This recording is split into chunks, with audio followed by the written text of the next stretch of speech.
Good morning.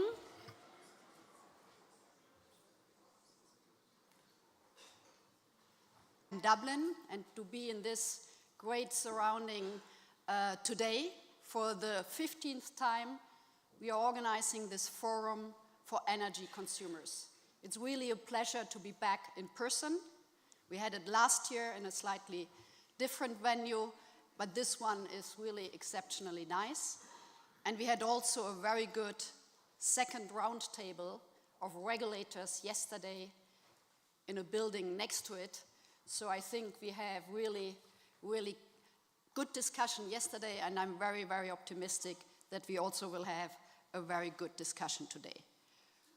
For the support, I would like to thank the team of EVA, from the regulators, from the Irish regulators, and I would also like to thank for the support from the Ministry for Environment, Climate and Communication, for the organization of this event. As you know, this forum is a platform to discuss about the rights of energy consumer, how to protect them, in particularly the vulnerable, the poor consumers, but also how to make them more active. So how to really find then solutions to make consumers more active. Last year, when we met around the same time, we were in a deep energy crisis, in an unprecedented energy crisis. But we had all together the EU member states, the stakeholders, the industry, and everyone. We came out of that crisis last winter without any major blackouts, but still we have experienced peak prices, very high energy prices a year ago. We have stabilized relatively the energy prices, but we are still monitoring the situation very, very closely, and we will hear about that also during the morning in our speeches.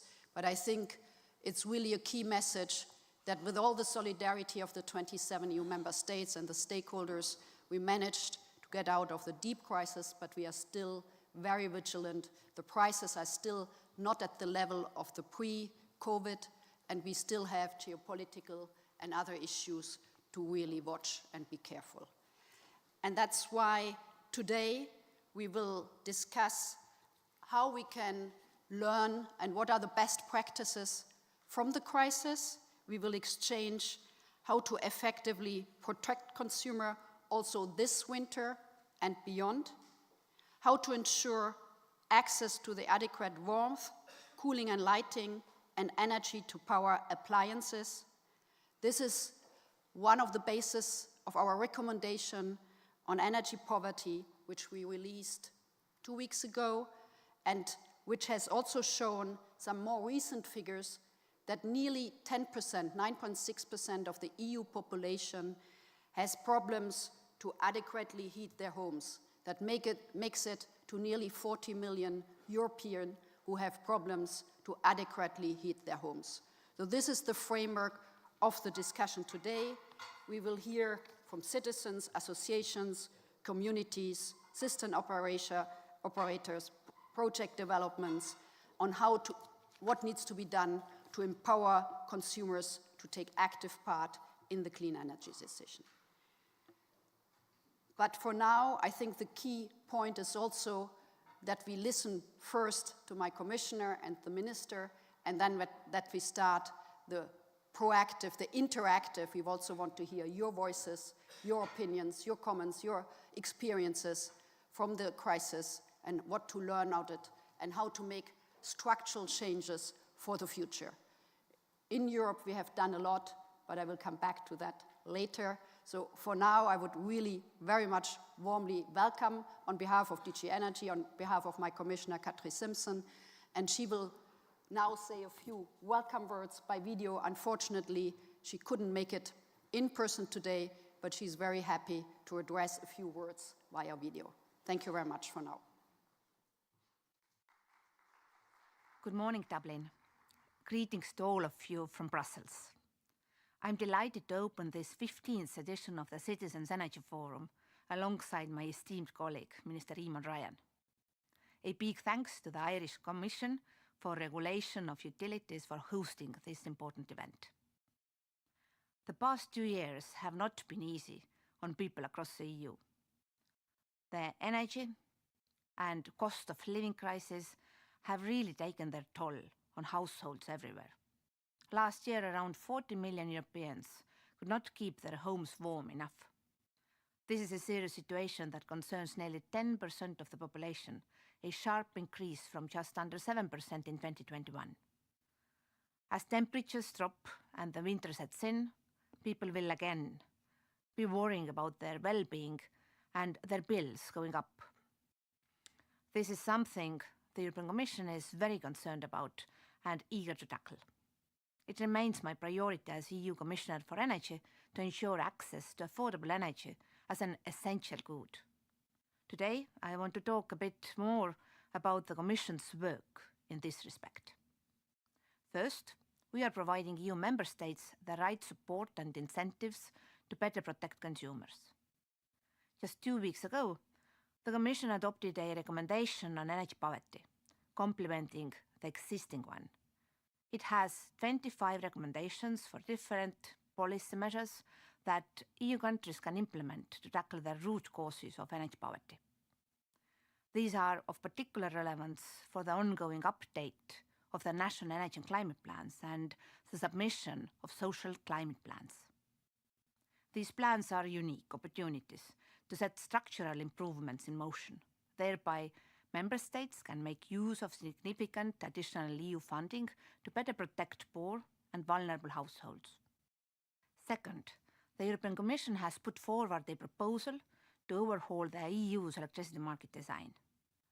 This important piece of legislation considers many of the lessons learned from the crisis and sets out to better protect consumers from high energy bills. It bans disconnections for vulnerable consumers. It aims to guarantee better rights to fixed-term contracts, and it establishes suppliers of last resort so that no consumer ends up without electricity.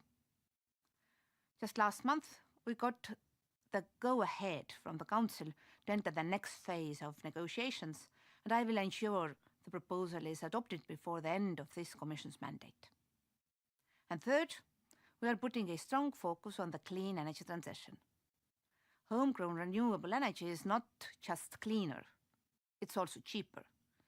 And it ensures that we are less reliant on other countries to supply us with gas.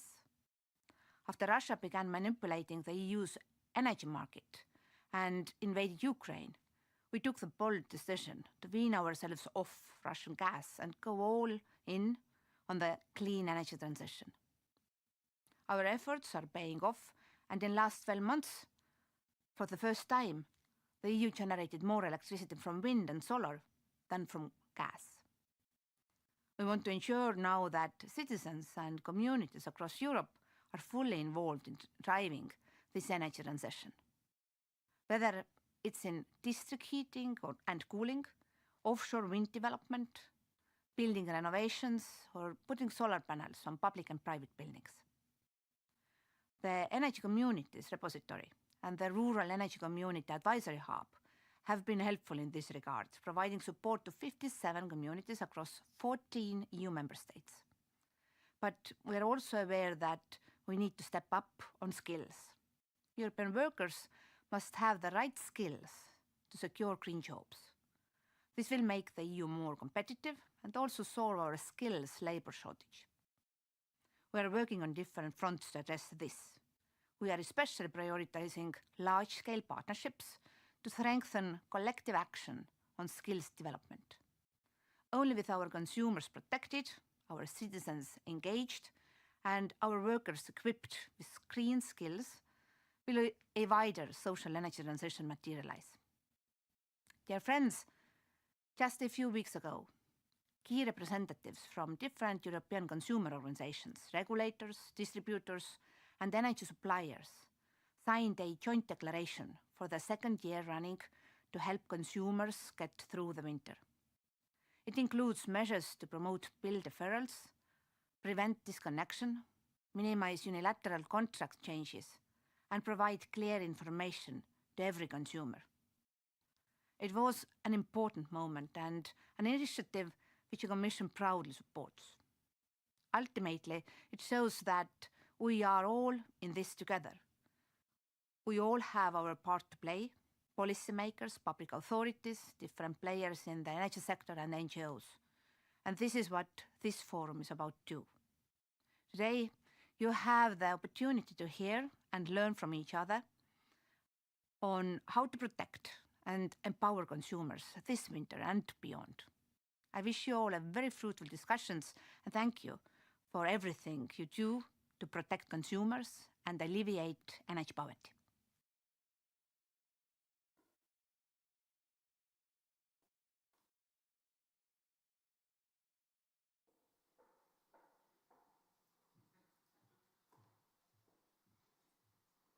Thank you very much, Commissioner Katri Simpson. I think she really clearly underlined also the role of consumers in that clean energy transition. I think this is something we will definitely come back, but I think when we learn about our debates and discussions also in Brussels and in the capitals and in the cities, we need to take the citizen and the consumer along when we discuss and when we prepare further developments in this clean energy transition. And also from our part, we would like to thank all the stakeholders and the organizations who came up again for this winter for strong recommendations, how to protect and how to empower consumers also this winter and beyond. But without further ado, I'm very honored to welcome the Minister Eamon Ryan, Minister for Climate and Energy from Ireland. The floor is yours.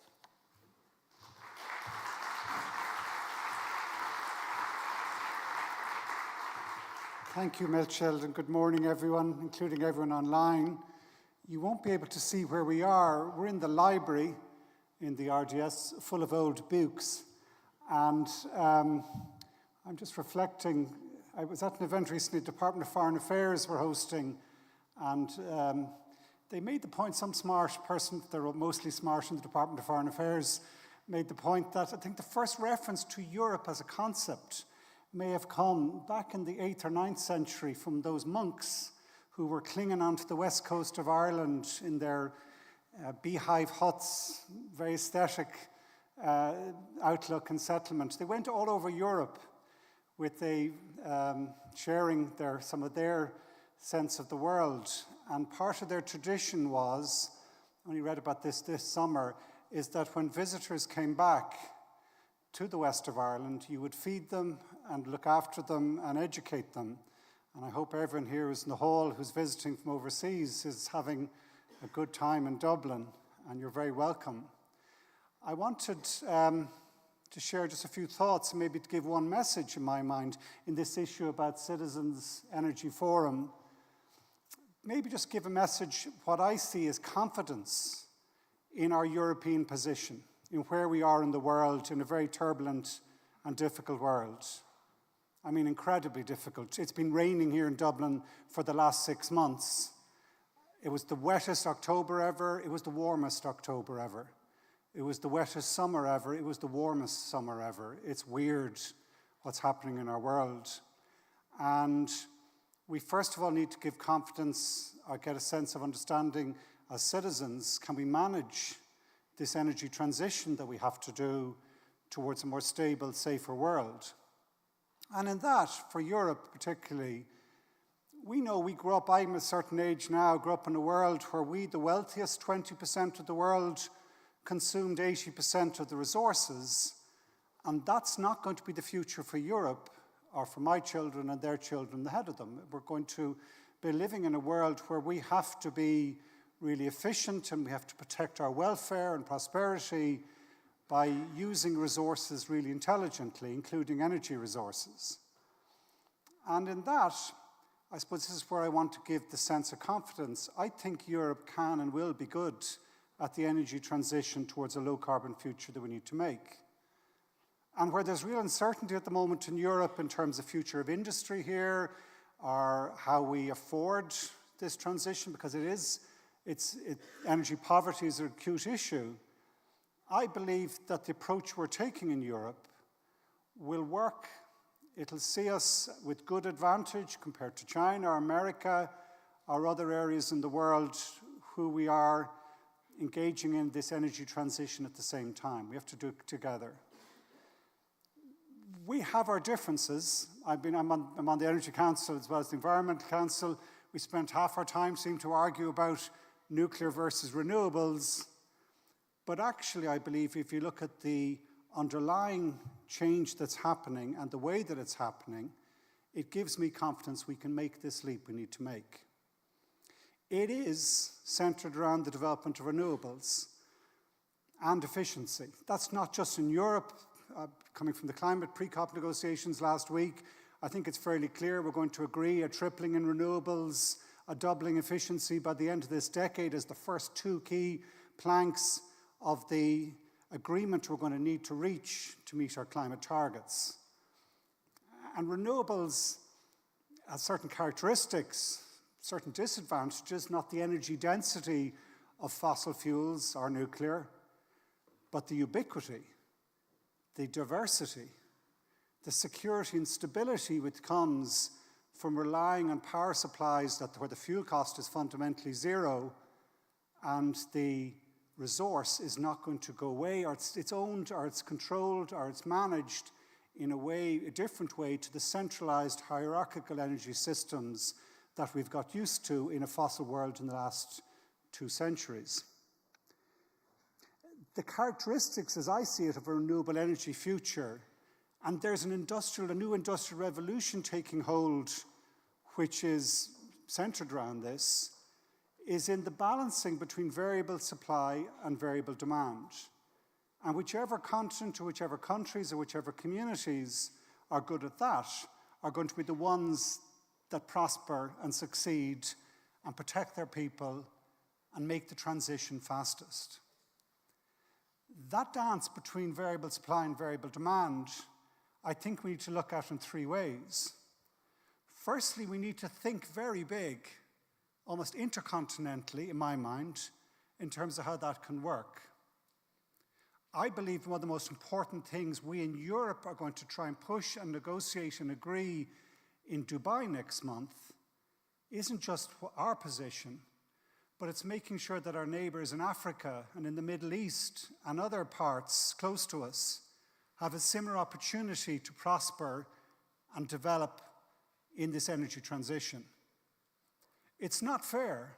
I mean, it's good for Belgium, it's good for Holland, but it's not fair that those countries have as much solar power as the entirety of Africa, which receives 60% of the solar radiation. And it's not in our interest for that imbalance to exist, because in stabilizing and in providing for energy for the 650 million people in Africa who have no access to electricity, and allowing their industries to develop in the back of this new industrial revolution, it will give us diverse sources of supply, it will give us work to help them and assist them doing it, and it'll give us security in the big migration and conflict challenges which we're seeing in the world today because of climate change, because of the fight over scarce resources. So first and foremost, we have to see this not just as a Europe protectionist, close the doors, build the wall, protect ourselves on our own. It makes sense for us to share this revolution with our neighbors and other wider parts of the world as much as possible. Secondly, going from that kind of big picture down to a European scale view, we need, in my mind, to move away from the national obsession that still exists in energy policy to this day, even though the Union was founded on energy cooperation more than anything else. We all know as energy ministers that you tend to focus on your own market. You tend to see, well, I can change this within the confines of my own border. But the truth is, in a new renewable energy system, where all this balancing between variable supply and variable demand, the optimal approach is when we do it actually on a regional and indeed Europe-wide basis. I was talking to Eva McEvely, we were chatting yesterday and we were again today, and we were just passing notes the way you do with your regulator about if we build interconnection with France, who benefits? Well, both Ireland and France, but also Germany. The transmission grid network we have has all sorts of flows passing through Europe, including passing by bottlenecks and constraint and congestion points that actually you can realize when you start looking at this, our European electricity system truly operates across borders, and it's about time we as ministers start thinking in the same way and cooperating in terms of regional flows and the ways in which the market works. Thirdly, and going from that kind of thinking about that way, even when you come down to the national level, we need to bring it down to community and down to the level of the citizen in how we design and run this. And that is clearly what this conference yesterday, today, and tomorrow is all about. I just wanted to share a couple of very short reflections. Firstly, obviously the last 2 years we've been through really difficult times, all of us, in terms of very high energy prices for our citizens. Ireland hit as badly as any country because we're reliant on expensive gas for half our electricity and for 800,000 of our homes. So we've been exposed and have high prices on the back of that dependency. It was interesting. I met 13 of I think we've got 13 energy supply companies, isn't it, Aoife, in the last year on a fairly regular basis to find out how they're treating customers who are in difficulty, what their views is, market structures and where they're going with prices and so on. One just thought that came out of it is we do benefit from the competition that our European energy design systems helped create. Maybe there was too much focus on that. There was a kind of an obsession back in the 80s, 90s, early 2000s. It's all about the market. Just create a regulatory system where you have market competition, let the market do everything. And we have to move on from that because I don't believe the market will meet all the needs, and just exclusive reliance on that would not serve our people. But as we make the change, we should be careful not to throw out some of the benefits that competition brings. Not just in pricing and keeping people honest, but also in the scope and the chance for innovation and development of new ways of doing things. If you have 13 supply companies, that's going to happen in a better way than if you have 1, 2, or 3. But having said that, and this is where I say we need to change from just a market-solely approach, we also need to go into a world, particularly in citizens' engagement to energy, which is much more collaborative, much more innovative in doing things in a new, different way around how the market itself functions and works. One of my heroes in the whole energy transition is Mary Donnelly. She's former head of renewables and efficiency within the Commission. She is now chair of the Irish Climate Change Advisory Council. And I had the privilege of being in Brussels about 10 years ago or so and meeting Mary, and she said, you have to meet someone. You have to meet Dirk van Singen at a conference that we were at in Brussels, where you were showing Dirk some of the work that you were doing with EcoPower in terms of what I see as the evolution of where we may go, where it's, yes, it's market, and yes, it's obviously both generation and consumption, but also innovation in terms of ownership structures or in terms of the power and role of the citizen in the energy company as an example of this sort of innovation that can come when you have a variety of different supply options. I met Dirk in a pub in Dublin last night, the way you do, and he was just briefly telling me that your customers, your citizens, your shareholders, 250 euros, 75% of the shareholders in the supply company have one share for 250 euros, but they benefited, was it some 500 euros you mentioned last night? Drink was had, drink was taken, as they say. And that's an example of, I think, where we should be going and what we should be looking to do. I met Ruth Buggy coming in here this morning. I met Kate Ruddock last night as well. She also, to mention people who are good at this, you were saying to me, Ruth, working with the Sustainable Energy Authority of Ireland, we have 775 sustainable energy communities now in our country, and we are only warming up. We should be looking at the example from companies like EcoPower to think how can we empower citizens to be active and engaged and proactive as producers as well as consumers. And it keeps changing. Like, this is not easy. We'll make mistakes. Like 10 years ago, people thought small windmills would work. They don't. In economics, they will in certain very isolated, certain conditions. But who knew 10 years ago that solar would take off in Ireland in this rainy, cloudy country?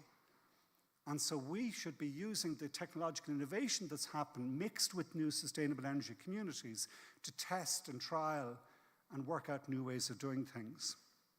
A couple other points. In protecting people, and I'm just going back to Ireland now, this maybe was a strange one to bring up, but one of the things I feel I've learned in the last few years, is that one of the sort of measures, and this is an example of innovation across Europe, people could look at other examples. The carbon tax system we have here in Ireland, I think is proving itself really an interesting example of what can be done. And I know that's controversial. I see Darren, my colleagues from the Oireachtas here might have different views. But from my perspective, this mechanism we have, every year automatically pricing carbon going up, and the revenues, what's critical about it, the revenues is hypothecated. 1/3 goes towards protecting the most vulnerable, increasing social welfare provisions to help protect against energy poverty.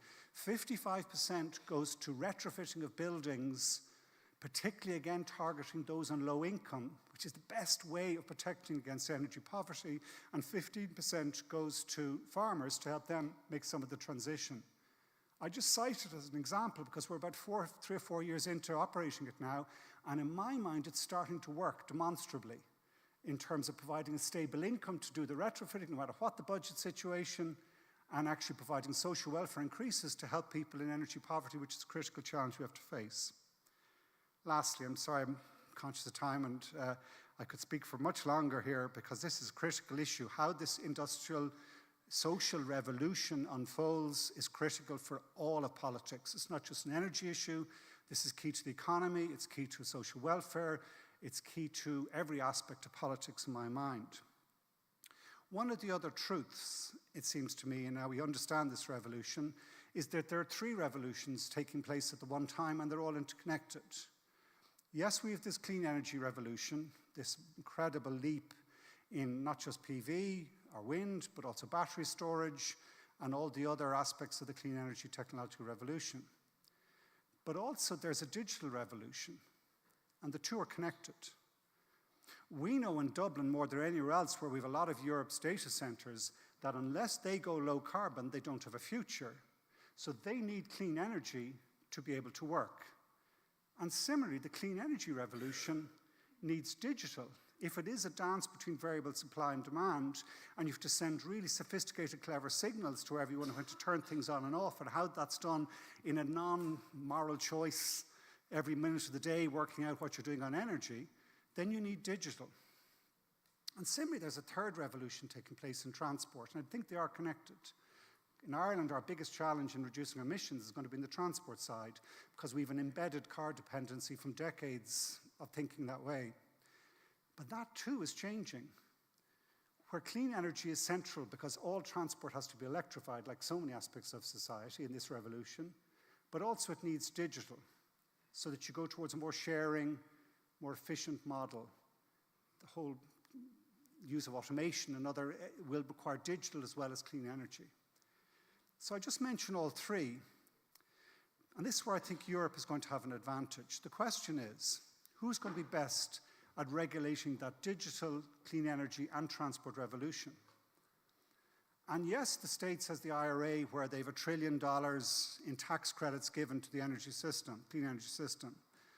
And yes, in China, they're incredible. They're now rolling out 1 gigawatt solar farms, and they're going to triple polysilicon production in the next 3 years, which gives hope to the whole world.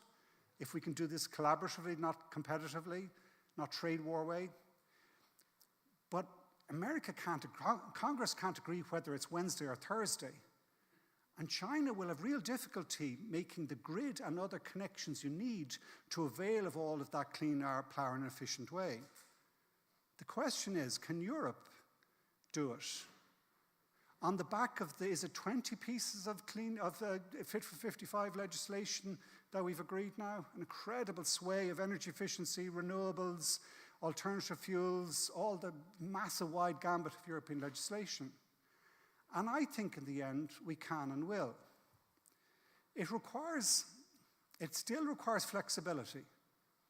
One thing I would say to the Commission, and I have the highest regard for DG Energy, I think they've done really good work, particularly through the energy crisis in the last 2 years. I've seen the delivery of an incredible response at speed, along with the Council and the Parliament, which shows European institutions are strong.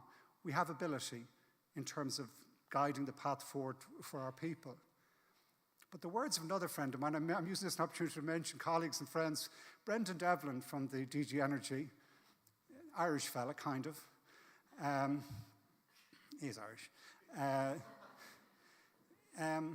remember him saying to me something once, we just need to be careful in how we set laws. We need to listen to a grandmother in Italy somewhere. Would they understand it? And are we creating enough flexibility in how we do this so it's not just one centralized rigid law that determines everything? Because more than anything else, as I was saying to Jim and Aoife, our energy regulators, when we met the other day, what we need now is to be willing to make mistakes. What we need to do now is to be the head and forefront of this revolution by being really allowing citizens and companies and community energy groups experiment and learn by doing in how we make this efficient leap. There is expense in it. There is the cost of building the grid and the storage and all the other systems you need to get this balancing capability. But it's a hell of a lot cheaper than sending all our money to Qatar or UAE or Saudi or beyond. And ultimately, it is, I think, it requires more than anything else, trust of the citizens in the system that we're developing and our trust in them by giving them the power to make some of the decisions. A digital revolution, more than anything else, requires trust in who has and who's using and how are they using your data. And I think we in Europe can be better at that. A trust requires trust in your neighbor, that we know, just as when the French were hit by that storm last week, our ESB network engineers were on the first boat to help put back up their wires. And trust also requires that in the difficult circumstances when power is tight, we know that the interconnections between countries will keep going. Its trust is going to be at the center of what's needed in this revolution. And I trust in our union, I trust in our people here at home, and our neighbours right across the union. I think we can make this leap. I think it will be good for our citizens when we give citizens the power to make it happen. Thank you.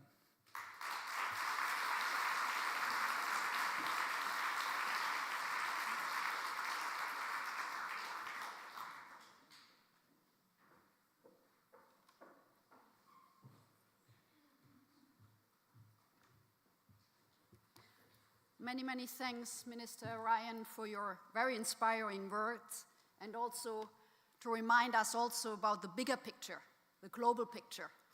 As you say, we are in a few weeks, there's COP28, and we are very much engaged from the Commission side, not only on the climate, obviously, negotiations, but also on the energy side. For example, we are pushing very much, our President, that there are global pledges for energy efficiency and renewables, so that we really, in the EU, we have the laws, it's not enough, we have to implement them, but we also want the world or the global pledges of tripling renewables by 2030 and doubling all the energy efficiency efforts. And I hope we can get that agreement also at COP in a few weeks. You also mentioned a lot has been done last year and this year at the EU level, and thanks also for all the colleagues you mentioned and are engaged with. I think we all together had, with the member states, with Ireland and others, a very intense debate. And I think we all learned a lot, but I would agree we learned what 122 article is and the basic for emergency measures. But now is also the time to engage, to make it structural and really to make it happen. And we can make errors, we can make faults, but I think it's really important to make it happen. And you also mentioned the need for innovation and technologies. I think yesterday we had a few examples already, and I think we will get from today's panelists and stakeholders many more on what's possible already now. We saw examples from a few regions and communities, how they came together and how they use apps or other smart devices to really make a difference in also better to match the flexibilities, the demand and the supply at the time where the price is lowest, or when we can avoid peak hours and peak prices, and what all this is happening. And I was quite impressed what's already there, and I'm quite optimistic that also going forward with the clean energy transition, many more of these examples will be seen across the EU. You also mentioned the consumers and what Ireland is doing for consumers, in particular for the most vulnerable, for buildings. We're also in the midst of negotiating the energy performance of buildings, which is not that easy to convince everybody to make really the necessary steps here. And you also mentioned the 3 revolutions between clean energy, the twin with the digital, where we're very much engaged as well. I appreciate Ireland. We heard it last year, and I'm happy to hear it again on the data center side, what are the challenges, but also on the transport side. Last but not least, you spoke about trust, and I think this is very much the topic also of today, the trust in our people, the trust in consumer, the mutual trust, the way we are getting forward. So big thanks for supporting us today, hosting us in Dublin, and for your inspiring words. With that, I think we are going to the next panel, to the plenary session on protecting consumers this winter and beyond. I will make a few opening remarks, and then I will invite the moderator and the stakeholders to discuss and come here and discuss with us. So first of all, I would like to come back to a few things which had been mentioned by my commissioner, Katrin Simpson, but I think which gives the level playing field, the state of where we are for the discussion in that first plenary.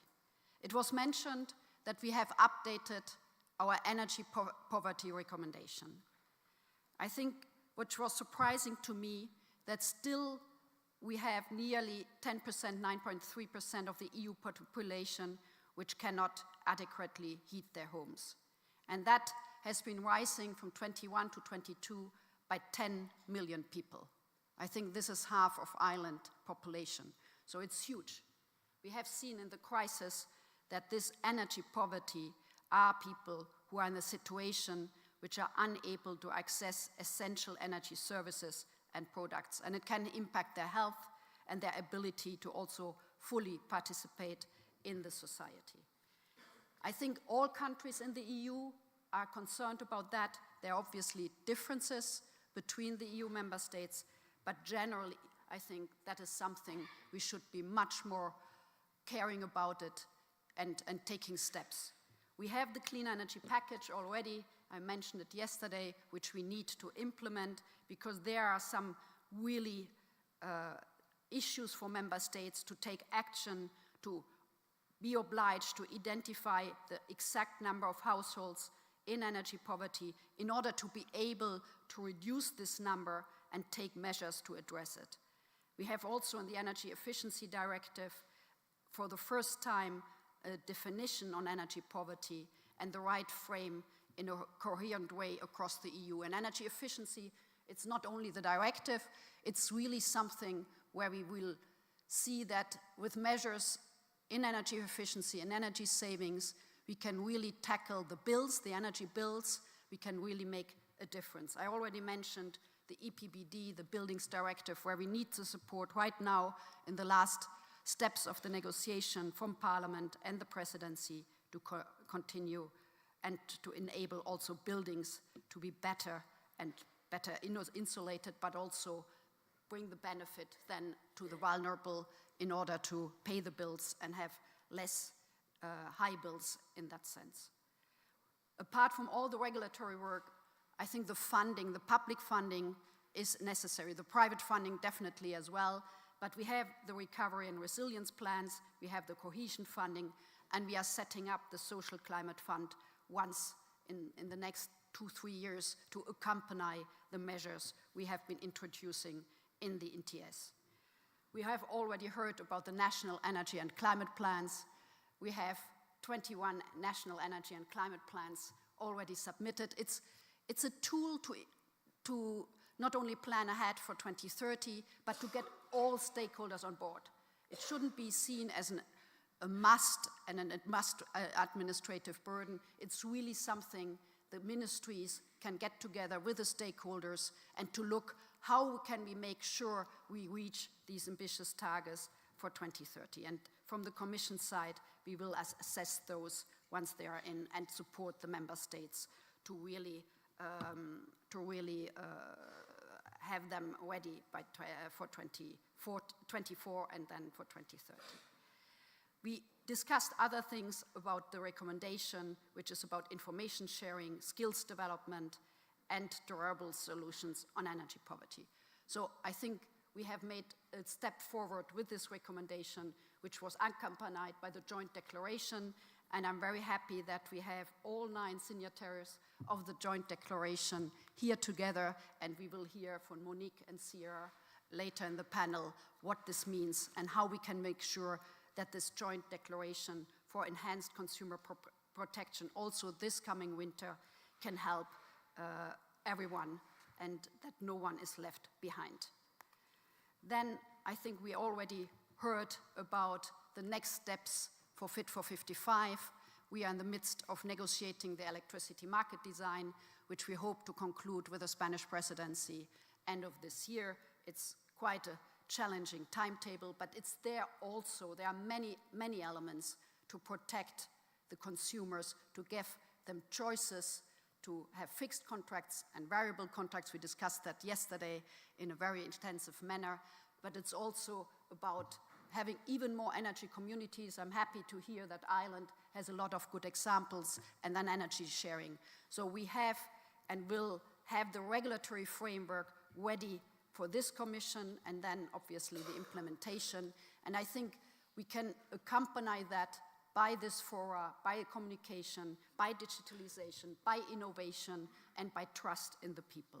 So I think there's a lot we can discuss, there's a lot we can build on for the consumers, and I think that is the way we can plan the debate today and also be better prepared for this winter, next winters, and also have that clean energy transition as something which is of interest for all, not only for the elite, but really for everyone to take part. With that, I would like to invite the moderator for the first panel, which is about the protecting consumer this winter and beyond. I would give the floor to Louise Sunderland, the managing principal from the Regulatory Assistant Project. You will introduce the panelists, and I'm really very much looking forward to the debate. Thank you very much, and thanks again, Minister. Thanks very much.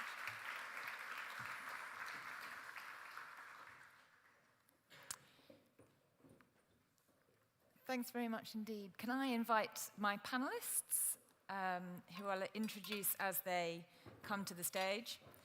We are very lucky to have Annegret Grobel, the President of the Council of European Energy Regulators. We have Monique Goyen, the Director General of BEUC, the European Consumer Organization.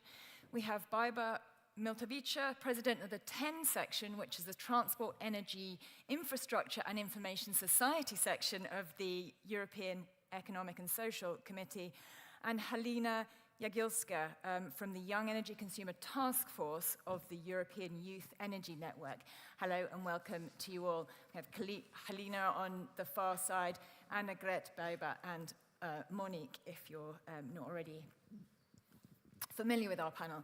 So thank you for being here. We are in a relatively short panel going to briefly reflect on last winter and the lessons learned, and then we're going to look forward to the future and look at some of the long-term, more structural solutions that we can identify for alleviating energy poverty.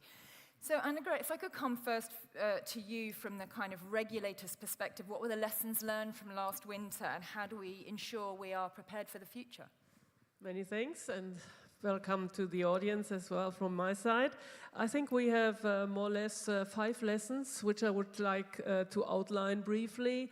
I think the most important is that it was important to provide soon the support to the consumers, but I think it is also very important now or in the future to have it more targeted. So to really focus on those that are most in need and not just on everyone. So that makes it much more efficient.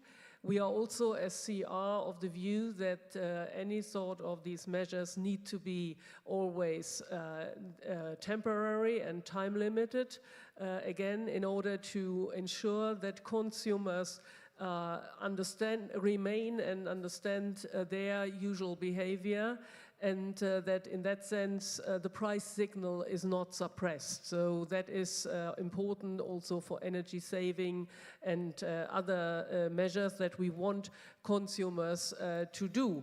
So therefore it is important that the emergency measures and the support are phased out as appropriate, of course, and only focused on those that are most in need. I think that is what we would like to see in the future. For all of this, it is very important to continue as regulators to monitor the market in order to be able to fine-tune the measures where they are most needed, to have the indicators and the measures that signal that there is someone in need to get support, and not just monitoring or collecting data for the sake of collecting data, but really defining it carefully and with the purpose, looking at the purpose for which we want to collect the data and monitor the market. So that is something that we also see as very important measures for the future. I stop here for now and Thanks, continue. Annegret. That's a real canter through, and I thank you for that. But I mean, it is clear that the crisis last year and before, really challenged our consumer protection framework. We saw in response the declaration of enhanced consumer protection, a voluntary declaration signed last year, re-signed this year. So what does that tell us about the suitability of the long-term framework? Is there something that needs to change? Yes, first of all, I think that the energy crisis has been a game changer for the better. I mean, really, sometimes, never waste a good crisis. And it has not only highlighted, not temporary, but also long-standing dysfunctionings of the energy market. And on the other hand, it has also really been able to give a boost to the idea or to the obligation to get away from fossil fuels. So this is being said since ages for the green transition, but it took geopolitics and this crisis to really boost the actions. So we found, from the consumer perspective, that the response by policymakers and by stakeholders was amazing, and also by the people. We all have reduced the temperature in our houses, and the joint declaration is a symbol of that, and we really welcome this joint declaration. And we welcomed also the second signature of this joint declaration, because it's really a continued commitment that their consumers need to be protected against in those difficult times. However, we need to take account of the fact that the energy market is much broader than those who have signed the joint declaration. And this is going even to be much more intense with the digitalization, much more stakeholders or players in the market, and also with decentralization of the energy market. So for us, the whole market needs to provide a protective framework, meaning there must be a regulatory intervention. And also, this is very important to also realize that a commitment is only good as long, and not just a piece of paper, if it is being respected by the people who commit. So there must be also like the stick behind the door, and that doesn't happen with voluntary commitments, but with regulation. So that's where we welcomed the proposal of the Commission on electricity market design, which takes over several of the provisions of the joint declaration, and proposes, and we hope that the co-legislators will validate that at the end of the process, to indeed tackle some of the key problems that consumers have been facing, like disconnections, ban on disconnections, unilateral changes of fixed price contracts, which is in fact a disgrace. And so we really we look forward to have this codified, so the principles and the commitments of the joint declaration being codified in the EMD. One thing very important is the ban on disconnections that is in the proposal currently is about vulnerable consumers. It is very important to make it totally clear that energy poor consumers are a category of vulnerable consumers. We now have a definition of energy poverty, thank you, the EU. So we should use that definition in order to make it very clear that energy poverty is one of the reasons for not being disconnected in case of problems. Thank you, Monique. Yeah, I think that final point that, we do need to be thinking at a wider group of people and specific different situations beyond just the definition of vulnerability, really, really important there. Also, interesting, Barbara, I'd like to come to you because Monique said there's been a lot of big responses, an amazing response actually last winter, and people looking for lots and lots of different solutions to control their energy bills. But there are risks in some of those solutions. So what potential risks should people, but also policymakers, be identifying or mindful of in some of these messaging and actions? First of all, good morning. Good morning, participants. Nice to see you after 1 year again in this forum. I would like to say that we have European Commission recommendations, and in these recommendations we see that 18 countries have definition of energy poverty. We have legislation in place. We have rolling out many renewable energy technologies. We have more and more solar panels due to the International Energy Agency data. This is really skyrocketing. We have more and more many other technologies producing green hydrogen, having many other things in place. But the biggest problem is actually enforcement. So we have instruments, we have tools, we know where is the problem, we know where it lies. But actually enforcement is the key issue. And if you go back to member states, they take energy poverty as hot potato. So municipality is bringing it to ministry, ministries are bringing one to another, so they still don't have a cooperation mechanisms, and they are not dealing with issue in a comprehensive manner. I will give you just an example, because we indicated, and each member state indicated vulnerable consumers, how many they are. For example, in my country, we have 160,000 vulnerable consumers. It's not energy poor, but vulnerable consumers.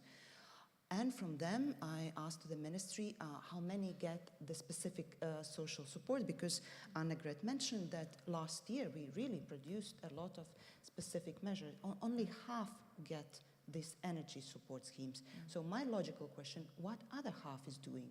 How they are surviving or how they are managing? Probably they are getting out of energy poverty. So you see, we don't have really analysis what is happening with people that are left behind. So, and I think you can find it in every member state. Second issue, what Monique mentioned, is about fixed price term contracts. And this is really a big problem. Why? Because if you decide as a consumer that you would like to switch energy provider, it costs you enormous. And due to our National Consumer Organization research, we made that some of the contracts penalty cost 8 times more than energy bill. So I think it's not really sustainable, it's not really balanced. So how you can ask 8 times more than energy bill? So you see, there are problems, but I mean, it's not a magic. You can find in any country these kind of examples, and then you see how these people are really organizing their lives, and sometimes I'm really wondering how they are managing really this energy transition and energy problems, I would say. Thanks very much, Baira. I think you alluded there to a question I'd like to kind of drill down into, which is that energy poverty is a complex problem. You've identified the need for cooperation. You've also identified some measures are not reaching the people that need them. Halina, so thinking about the measures last winter, maybe if you could also take us forward into a future-looking discussion as well, thinking about these kind of different specific measures for specific household needs, household types. What types of tailor-made solutions do you think are most suitable and needed for young people, young families? If you could give a reflection. Yes, thank you, Louise, very much for this question, because during our 6-month-long research analysis that we conducted in ION, we saw that there are virtually no policy measures that focus on youth specifically. And I would say, also coming to this, last winter was quite hard on youth as well, because like speaking from my personal experience, I, for example, wasn't able to attend university classes because my university simply couldn't pay for the energy bills. So just to start with the first part of your question, so regarding young families, like the solutions that we would like to promote would be, for example, the affordable tariff plans with fixed or capped rates to provide more stability, and also rebate or tax credits which will be targeted specifically at the young families, as well to include them in the prosument market. But those recommendations, then they can be also expanded to the youth in general, because as it was identified, 25 to 40% of the income of the youth that lives alone, it goes to the energy expenditure. So this is, I would say, quite a substantial amount, we can agree. And of course, like the bottom line problem would be the inability to find suitable, efficient, affordable housing for youth. But like, this is the bottom line, this is, I would say, the other problem. But also, just commenting on the energy poverty, so the first, we think, solution that could be also implemented at the EU level, promoted at the EU level, would be collaboration between different stakeholders. So, for example, I think, like, I won't elaborate on this more because I think we don't have time, but to address this very complex issue that is energy poverty, the collaboration is, I would say, crucial. And for example, this can be made so that there can be discounts from the energy suppliers. You can mix this with the energy efficiency education, and we think that such mixed solution will be more efficient than just, you know, help from one stakeholder, one party. Another thing that we would like to point out is the, let's say, tenant-centric approach. So I think we can all agree that tenants, they very often, they cannot really decide, you know, they cannot change the supplier, they cannot decide what the source of the energy will be. So I think this is something we have to address, and it's very often not addressed properly. What could help, we think, here would be granting, let's say, financial support to the people that are renting out, to the renters. And while we see that there's an effort put to reinforce the EPC standards, I think it's still, I would say, in the tenancy scheme not enough. You know, we should, I think, supply the tenants with some like actual power, maybe even to step out of the lease agreement if the EPC standards are not met, because they really cannot make it right now. And about like more, I would say, general approach, still we would like to, I think it's important to address energy poverty as a social issue. So it's important to include all the vulnerable groups, also youth, because while it is important to grant support to the families, to the elderly, I think, as I said, youth is also quite struck. If the 40% of income comes into energy expenditure, that's a lot. And also, as we always say, but I think it's still important to highlight, just promoting the youth literacy regarding the energy efficiency, giving us, I would say, space to speak up and maybe even formal roles in governing bodies. Thank you, Helena. That was a real whistle-stop tour through a whole range of measures, from multiple measures, collaboration with different stakeholders, through to specific measures for renters, and of course, kind of energy literacy and broader measures. Monique, I mean, you're really well placed to comment, I think, from the experience of the consumer groups. What, from your point of view, are the most effective and importantly replicable measures? And maybe if you could, this is a bit of a challenge, but could you also comment on just a word or two on how we move from these emergency measures that we've been in the last few years through to these long-term, more structural measures? For me, that's a big bridge. Well, that's a big challenge to answer. Well, first of all, I would like to say, let's be very concrete, because I think that we have all the solutions. We just need to roll them out.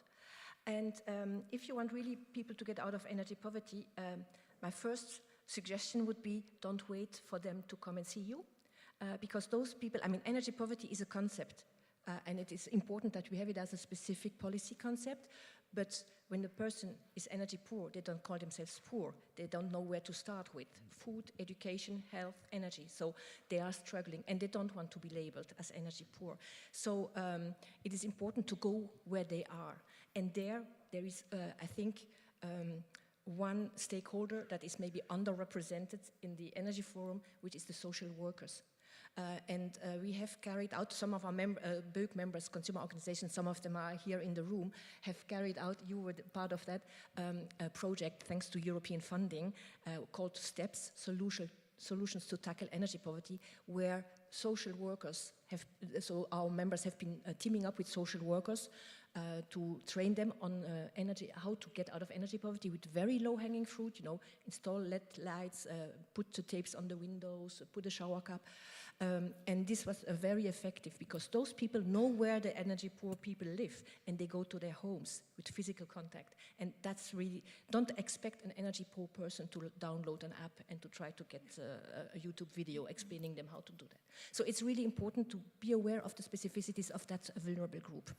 The second thing I would like to say is that in order to get, I mean, the most obvious element is retrofit houses, because that's the major part that makes people energy poor is non-renovated housing. But don't count again, even if you make those energy solutions, those be it heat pump, be it retrofitting, more affordable through different ways, collective purchasing or subsidies, this category of consumer group is not able to participate in that financing. So that means, first of all, because they are not the owners of the houses, and then they don't have the money. So that means that you have to take action via the landlords, private or public or social landlords, because they will need to act so that the houses are being retrofitted or upgraded into more energy efficient houses. And there what is very important is to really realize that it is, I will say provocatively, a waste of public money to provide allowances to energy poor people if they continue to have high energy bills and to still be cold. And cold also sometimes meaning sick, health problems. Mm-hmm. So that money could be maybe better invested in providing energy efficiency solutions to their homes, and it would be also better for the transition. So in terms of making those long-lasting, provisional measures long-lasting, this is a question of political vision and of political will. You need to provide the framework in order for this to be rolled out. I think the skills are there, even if there needs to be some upgrading or like more critical mass, and the solutions are there. You need just to roll them out. Just to roll them out. Just. And yes, what I wanted to say, a last word, sorry. And I really think, and that might be maybe a little bit a wild idea, but you know me, that's how I am. Always, never being resting on the laurels. I think we might consider, and I'm very happy to see that in the Commission recommendation on energy poverty, there is an acknowledgement of tenants and the problem of tenants, but maybe we need to move from an energy policy to a housing policy.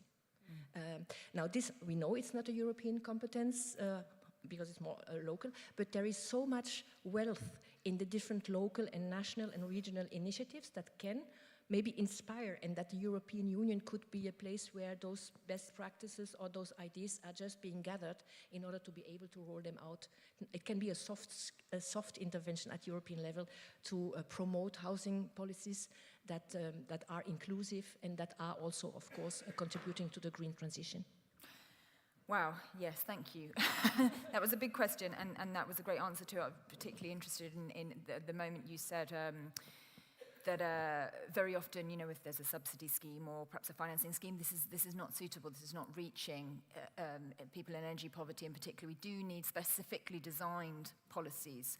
And I would also say prioritization. I think this is something the Energy Efficiency Directive sets out as well, prioritization of lower income households and energy poor households, to address this kind of really complex issue. So, on that train of thought, Annegret, we've identified, obviously, energy poverty is this hugely kind of multi-dimensional problem. How can regulators help address such a complexity? Yeah, thank you. Indeed, energy poverty is much more than energy regulation, so we can only play a part. And Halina was mentioning already that it is important to bring together the different organizations, authorities that do have a saying in this multidimensional problem.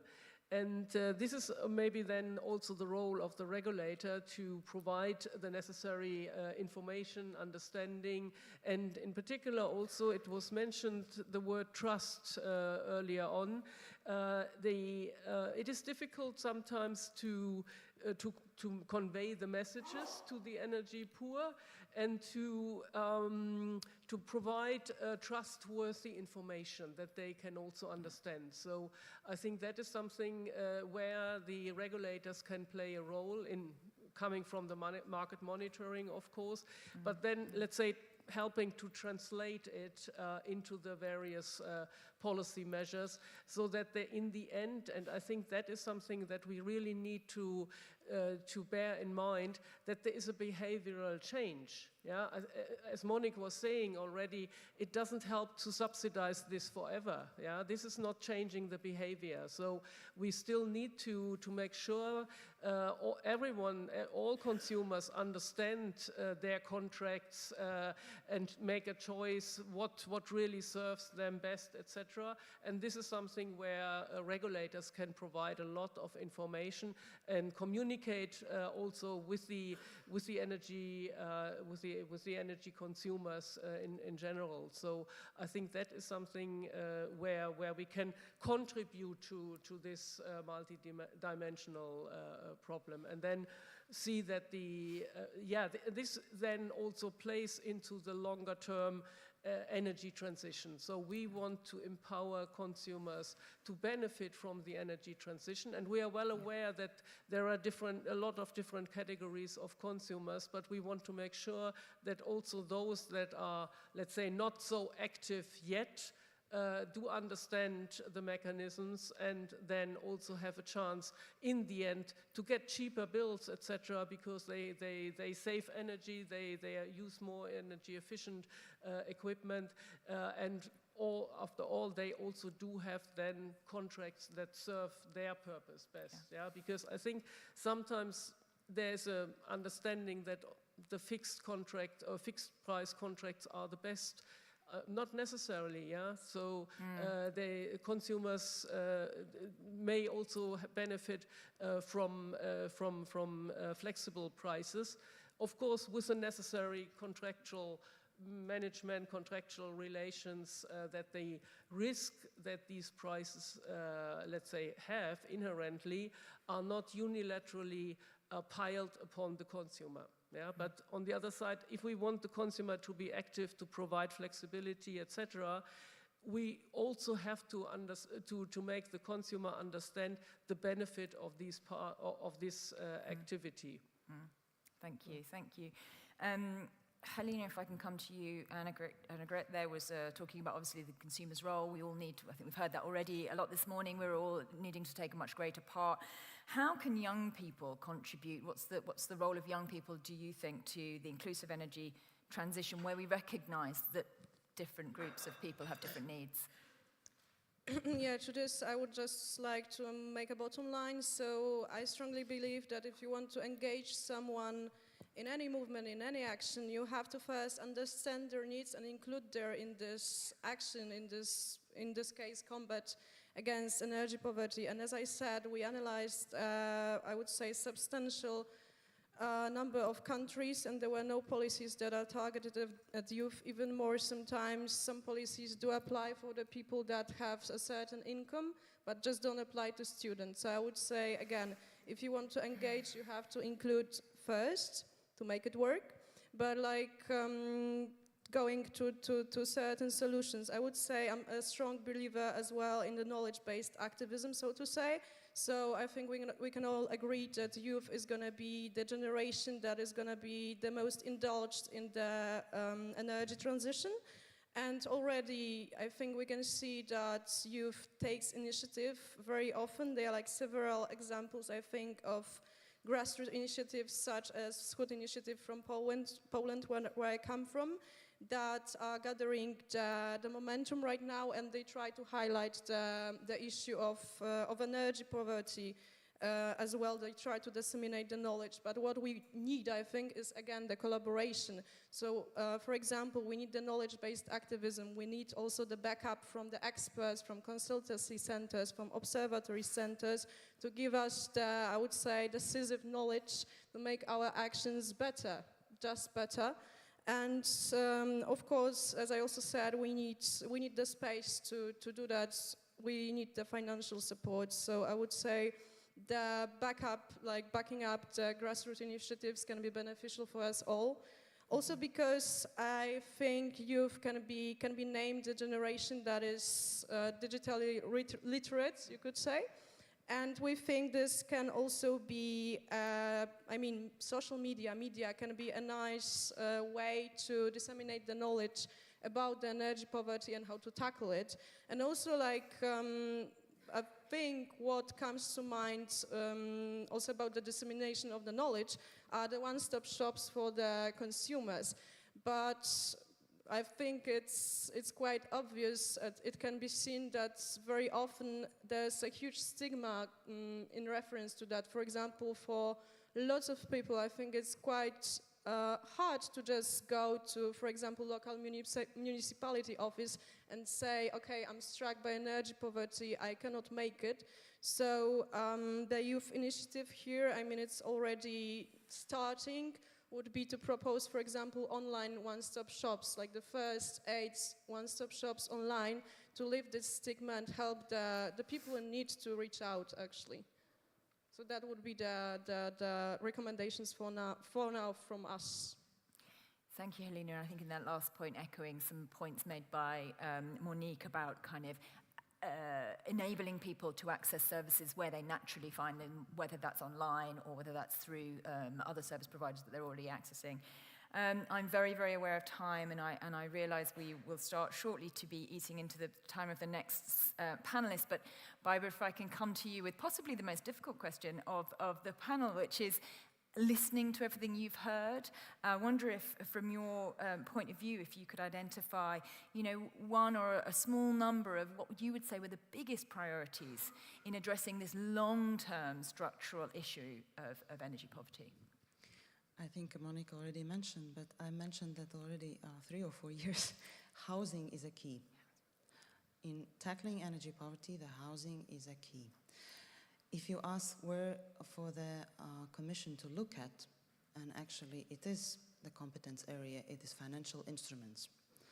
So there are cohesion instruments for the member states, the recovery resilience facility, there are many, many number of instruments, and we are in the middle of this, using these instruments. So we are using already 2.5 years, all of them. But you will be surprised how limited number of housing renovation rate is done. It's really limited. It's not even in hundreds, it's in 30, 40, 50, not more. So I would look there. Why it's so limited and why for so generous funding that is available for municipalities, why it is so slow? Probably there will be replies regarding very difficult administration, very difficult documentation part that is needed, because in my view, if you talk about multifamily block houses, which is quite a difficult topic, inhabitants in these houses usually have funding, their own funding. All what they need is push up, so they need really co-financing to move on. And this is this symbiosis that is, it's magic why it's not progressing more than it was expected, because actually some member states got even more than in previous multi-annual financial framework. So I would look there.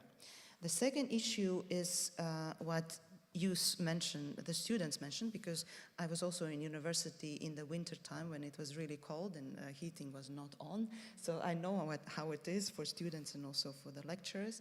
But when it comes to house renovation for energy efficiency, it is fundamental to make sure that the cost of renovation is not passed from owners to tenants.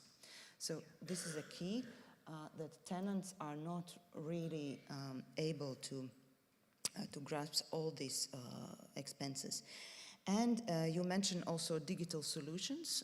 For example, we need to also think that, that consumers are encouraged and using more and more smart solutions as possible, but we need to remember about different vulnerable groups that cannot use them, or they cannot use them as they are designed. let me remind you about different social groups like blind people or any other that are in this category of vulnerable group people with disabilities. So we need to remember about social dimension. We also need to remember about pensionable age people. So how to better make these devices more easy, understandable, and really activating consumers to take part of that. Otherwise, yeah, I would say housing is a key. Again. Thank you. Yeah, thank you. It's improving housing quality is also a subject very close to my heart, and I think as Mechthild identified earlier, we do have an opportunity with the Buildings Directive, still under negotiation, and I think really important points you made there about the kind of financing that's available. I always hear it said that there's a lot of money available that could be spent on renovation, but there's little that must be spent on renovation. And of course, when we do know there are renovation projects are complex. The solutions are there, we do know their solutions are there, but they are complex. And if you can spend that money on a bigger infrastructure project, then sometimes that's the route, the sort of path of least resistance that's taken. I will canter on now to ask impressions from the audience through our Slido poll. So if you haven't already, scan the QR code and answer the question, really putting the question to you now. What do you think consumers need most to help them manage their bills? I'm hoping it will come on the screen once we start to get some votes.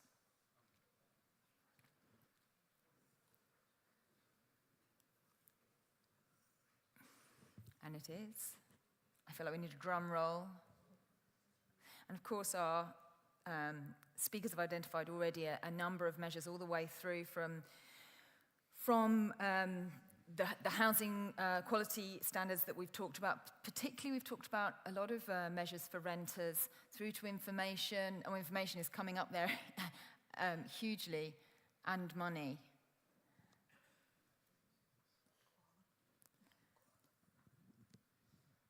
Interesting there that I think someone mentioned the living wage. I think that is something that we haven't talked about actually on the stage today. We made the link with housing policy. We didn't make the link actually with income policy and living wages. So I think once again that's another element that identifies this sort of multi-dimensional, sort of multi-policy approach that we need to address energy poverty. I'm talking a lot. Would any of our panelists like to reflect on something that surprises you there? And if not, I'm going to take 2 minutes, if I may, for questions from the audience. If anyone has questions, could you please raise your hand? I'm looking at the organisers because I know I'm running slightly over now, but I have 2 minutes, thank you. Raise your hand, please, if you have we'll take, 2 or 3 questions all together. Do we have a microphone for the middle? Or please stand up and introduce yourself. And if you would like to pose your question to a particular panelist, then please do so also.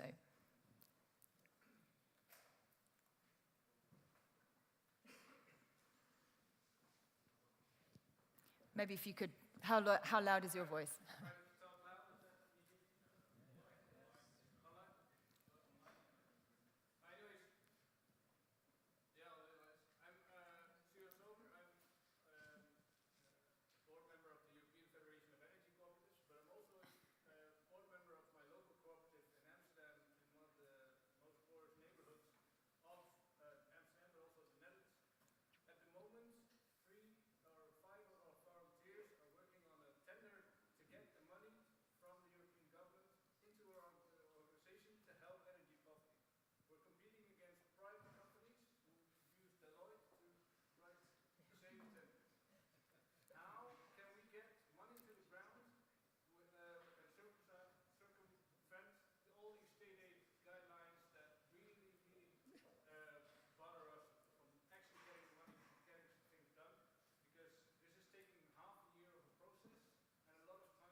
Thank you. Very important question.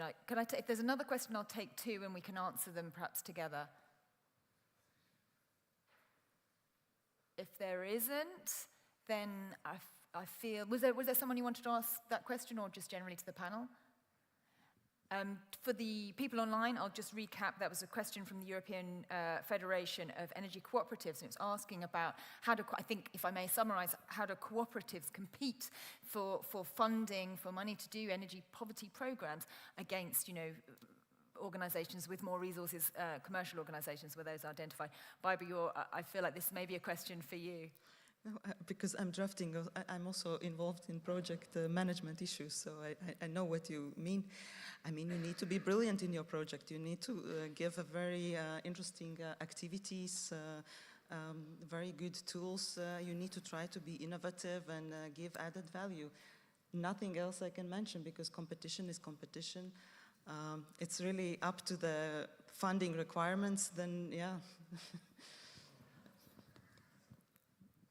I think the more general problem, I agree with what you said. I am not an expert on state aid guidelines, so I don't see a way around those. But the bigger issue, and that is also in other, for other applications the case, sometimes the applications are so complicated, bureaucratic, that you need someone to explain to you how you fill in this, and besides the stigma that some people have. And maybe this is an issue where, let's say, simplification would bring the money to those that really need it. Not only in the specific case that you were raising, but this brings me to this more general remark that all this funding is there, but sometimes the bureaucracy simply is putting you off. Yeah? I tried once for my sister to apply for something that she was entitled to, and it took me 2 hours. So.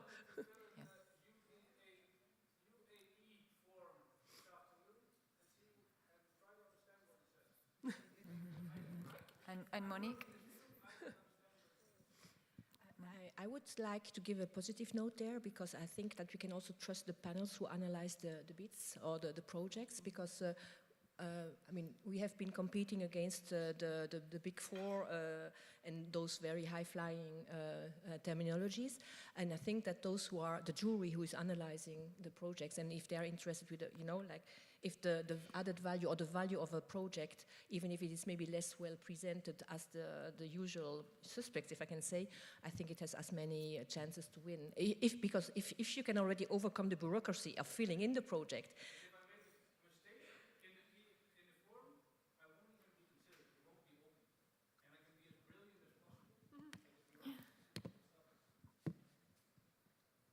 So thank you very much, everyone. I think if I may offer, I'm not going to try and summarize. I mean, I think I've been summarizing as we go along. We've covered a huge amount of ground. I think we've come forward. Thank you to the panel with a lot of different ideas that we need to take forward. A lot of that's around collaboration between different stakeholders and between different policy areas. So I think that gives us a sort of framework within which we can spend, you know, the rest of our day speaking.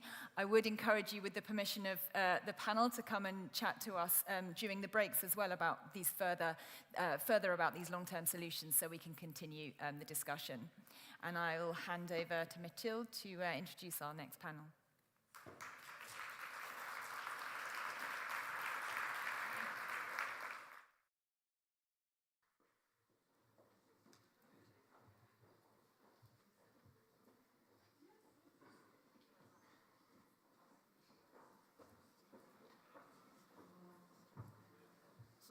Thank you very much, Louise, but also Monique, Baiba, Annegret, and Halina.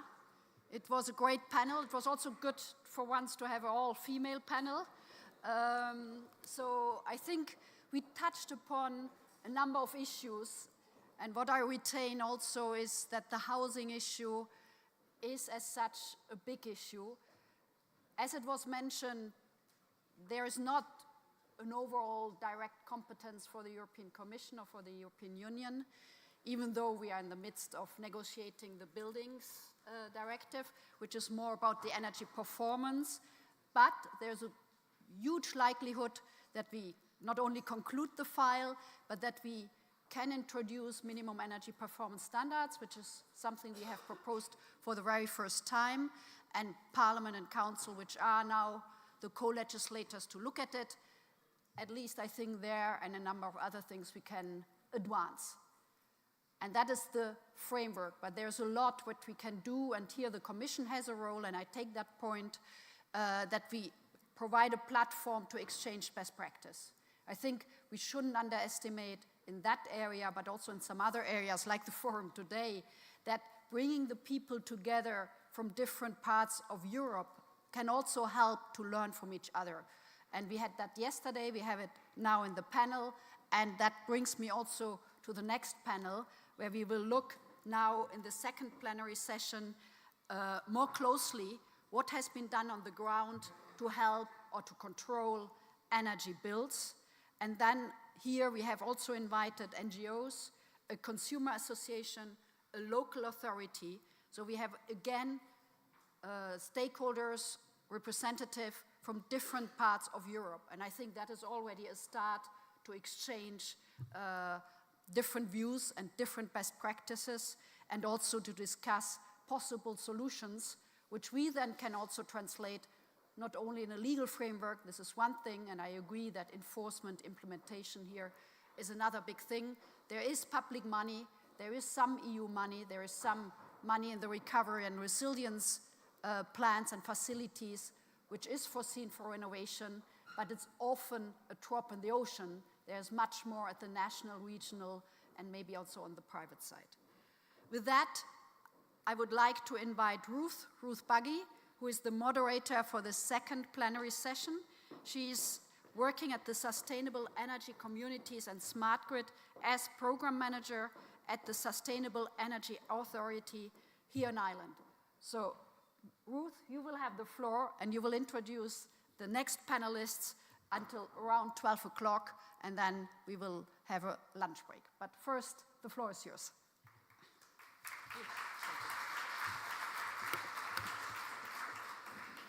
Thank you very much, and it's a pleasure to be here this morning. And just to say, I think it's really exciting to be part of the session that's talking about solutions and how we can replicate them and share those stories. So we have 4 presentations this morning, but before the screen might be taken over by those presentations, if you want to go into Slido and just have it open so that you can ask questions as the session goes along. Usually there's an opportunity to vote if you see a question you like, so that'll bring it to the top. So when the 4 presentations are over, we'll all have the opportunity to see those questions and be able to share them with the audience. So the 4 presentations, and I would like to invite my 4 presenters up this morning. We've Izzy Petrie from St. Vincent de Paul, Ireland, and she'll give a presentation on supporting people to meet their energy needs. We've Benjamin Wilkin from Energy Commune, Belgium, about sharing electricity with energy poor households. Tudor Drambarin from Alba Iulia municipality in Romania, implementing energy efficiency in social apartments, which obviously came up as a key challenge in the earlier conversation. And finally, Thomas Bobinger from VZBV in Germany, finding the best energy deal, variable versus fixed price offers. So our presenters can either choose to present from their seat or they can choose to come over here, so whichever you're more comfortable with. I think you need the controls to flick your slides on, which I think is here, so it might be easier for you to give your presentation from here if that's okay. Izzy's presentation should be available first if that's okay. Thank you very much.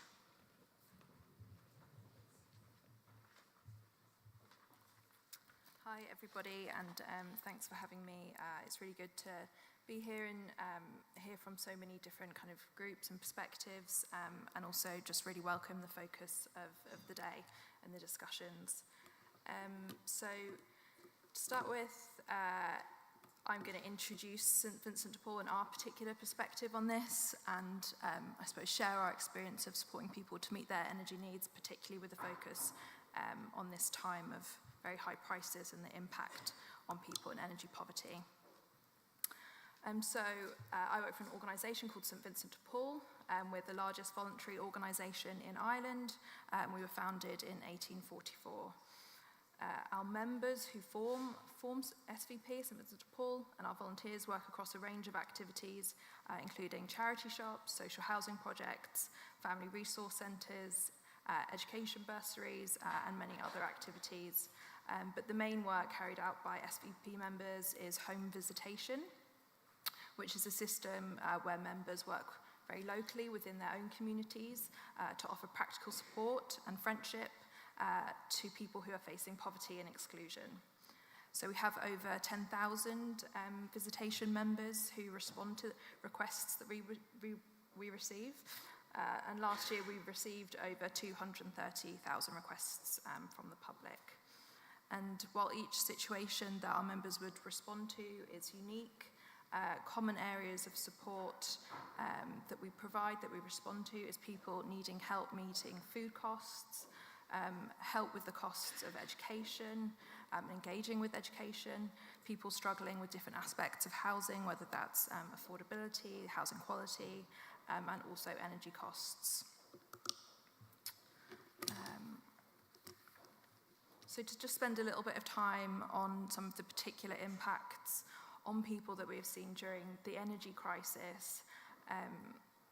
This is something that our members have seen very close up over recent years. While we would have supported people in energy poverty kind of much longer than that, a lot of these factors have obviously been exacerbated and really come to the fore in recent years as people are kind of managing bills that are rapidly became twice as high as they ever would have managed previously.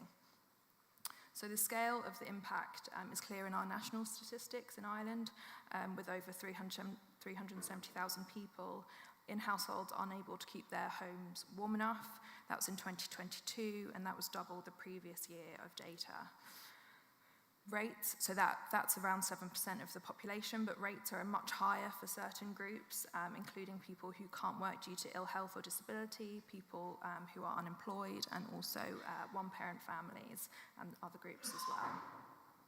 So in terms of how that has translated through to our members and the requests we receive, requests for help specifically to do with energy increased rapidly. They increased by 40% year on year to last year, and looking so far this year, we're seeing another increase of 50% on last year. So these are kind of huge increases year to year, and we're really seeing that continue. Some of the areas that we see people particularly struggle with are around prepayment meters. People simply don't have enough money to keep the meter topped up throughout the week with the same budget that previously would have gotten through the week. So the simple kind of juggle that has to be made there is they either, the meter cuts out completely and there isn't energy, or people have to ration their energy use to the barest minimum to get through the week. We see people who are on prepay meters for bill pay customers with huge bills coming through, and the kind of huge bills come through in the summer as well as the winter, and people will have either really, really struggled or won't have been able to pay off the bill by the time the next bill comes around. And very much going into this winter, people are often repaying bills from last winter still. So this has a really significant effect on physical health, on mental health, and I think that's been mentioned already today. This has very real, tangible effects for people in their lives, and there's also that wider public health implication that really needs to be addressed. And it also has wider impacts on different aspects of people's well-being, including their kind of financial well-being as well. So in terms of how we would support people to meet their energy needs, these are the three pillars of SVP's mission, and just kind of to relate that to how we support people in terms of energy, we provide kind of confidential, tailored support to people that works with their particular circumstances. This might include direct financial assistance, as well as signposting and connecting people with other support available to them. We support people towards independence and longer-term solutions, including the need for specialised support. And we work for social justice, building on the knowledge that our members see in their work to understand what's happening and advocate for better systems and for long-term solutions. And just to finish up, I hope I'm keeping to time, we very much see that more support is needed. Overall, we would like to see Ireland commit to a statutory target to bring energy poverty down and ultimately to end energy poverty. The transition that is currently underway, digitalisation and decarbonisation, is a moment of change, and that brings an opportunity to intervene and eradicate energy poverty, but only if that opportunity is taken. A few of the kind of more specific but key points that will need to be done to achieve this in Ireland includes making sure income supports are adequate, and that is both energy-specific support, such as our fuel allowance, being paid at an adequate level, and expanding eligibility to all households that need it, but also the adequacy of our social security system more generally, to make sure that when we do see inflation, when people are meeting rising energy costs, but also rising food costs at the moment, that people's income is adequate to meet their essential needs. We also need tailored energy advice that is face-to-face and is tailored to people's individual circumstances, and I think that's something that I've already heard sort of touched on, or my reflection on what's been said already today. And that's kind of providing support to people as they need it, so whether that's they're facing arrears, they need help navigating tariffs, but also as a bridge to those bigger projects, those energy efficiency measures or retrofitting measures. And finally, we need to see strategies in place so that retrofitting and that long-term solution does reach everyone in energy poverty, and particularly looking across the sectors and the different housing tenures that people live in. And one area that we would be particularly concerned about is people in the private rented sector, and the potential for an ever-increasing kind of gap in standards for low income, in particular, private rented tenants. So I'll just finish there and hand back to Ruth, or hand on to the next person. Thank you.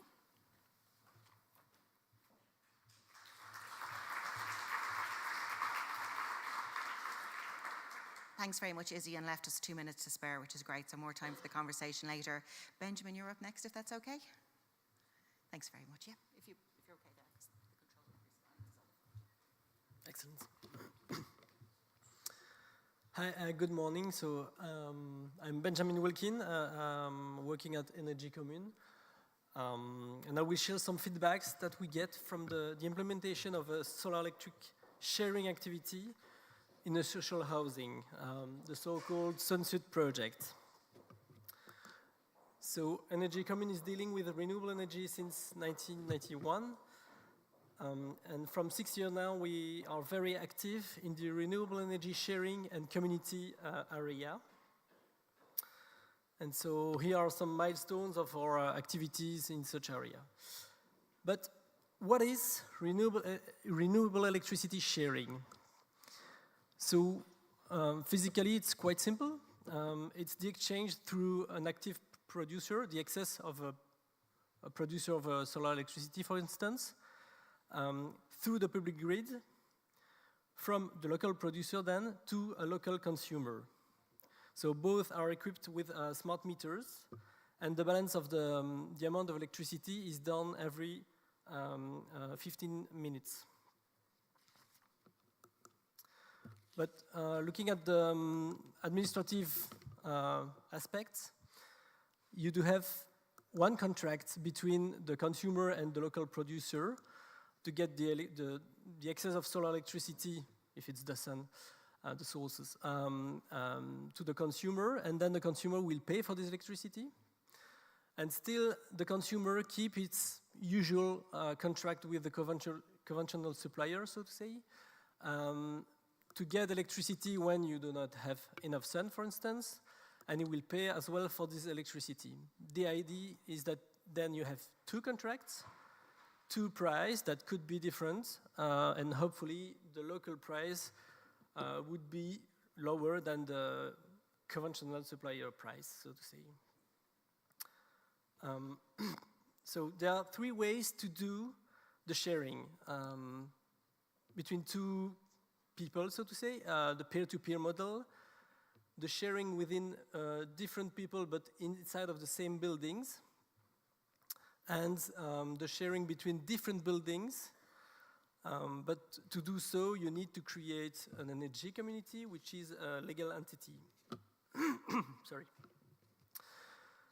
So we do have some success, so to say, in Brussels, because the legal, technical, and financial framework is quite good. So since 1 year now, we have seen, this is the situation on the 1st of November. 50 sharing activity that's already started, involving 500 people, more or less, with 23 peer-to-peer model, 23 same buildings sharing model, and 4 communities. And there is a facilitator that coach more or less 1,000 requests, so to say. So what are the main interests to share? So if you want to stabilize the price or the bill of the consumer, good, it works. It helps to stabilize the price or the bill. If you want to lower the bill of the consumer, yeah, it's possible and it's needed, but it's not so obvious.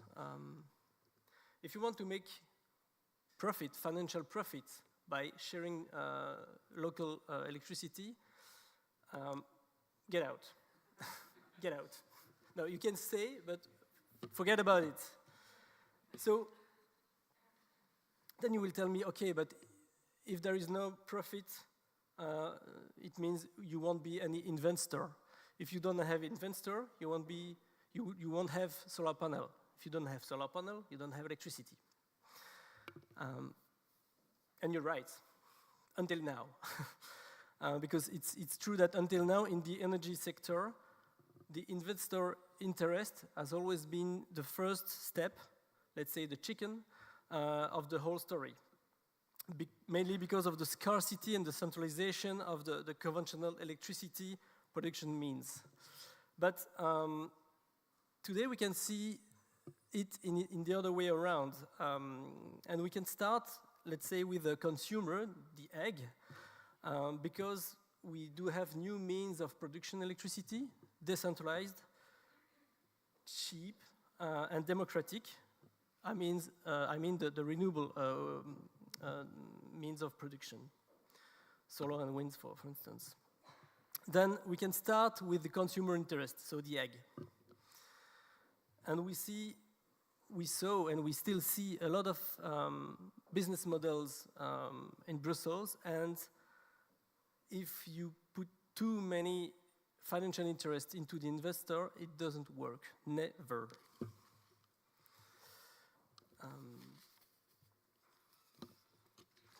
Sorry. Okay. If there is only one thing that you can keep in mind for my presentation, it's these 3 sentences. The electricity sharing driver is, first of all, the economic interest of the consumer. You don't have to forget the producer, of course, but first of all is the consumer. If you do it the other way around, it doesn't work, never. And of course, the consumption can be cheaper, but it's not obvious, and stable for sure, even for low-income people. So, back in the Sunset project, this is what we reached in 2022. Yes, I'm an engineer, am I? The context is in Brussels, so we do have many good financial incentives that give us the opportunity to have a very, very low price for the local electricity. And so for people that benefit from social tariff price, you can see the savings they had this year. And for people that benefit from the usual price, so to say, you can also see the savings that they get thanks to the local price that we can practice in this building. And you can also see that the payback time for the investor is 6 years. So in this case, we have the chicken and the egg that are happy. But we do have a very attractive economical framework with green certificates and lower grid fees. So we challenged this information to see, okay, if we don't have a green certificate anymore, what could be the price? So the new price would be the one in yellow, so it's higher than the social price, so it's not interesting anymore for people that benefit from social price. For people that benefit from usual price, so to say, it's still interesting, but the financial interest is not that big, considering that you have to manage 2 bills. If we delete the lower grid fee incentive, then these are the math. So it's not interesting anymore for nobody.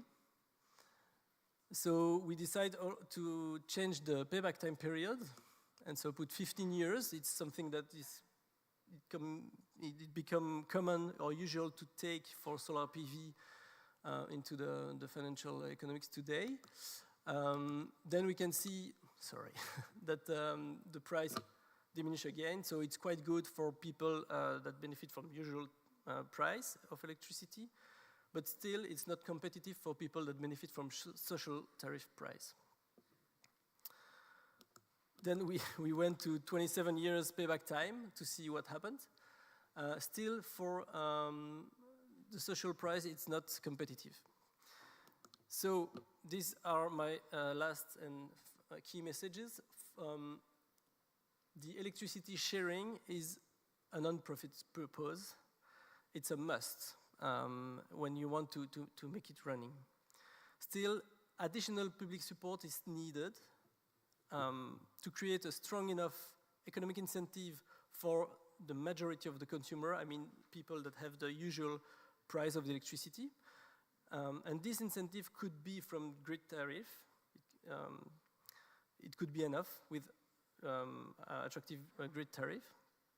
But if you want to have low-income people on board as well, you need to add an economic interest for them. Some mechanisms already exist and could be designed to address these techniques. It's not specifically an additional support that is requested here. But if you want to make profit for a third-party investor, it's the discussion of the RED 3, you need more support just to make profit. And so 2 ways to make, from our perspective, two ways to make a consumer-centric interest for the sharing. Active clients owns the electricity, so they control the price. And we need to have a long payback time in mind for the investor, whatever they are. Thank you. I'm a bit too long. Sorry.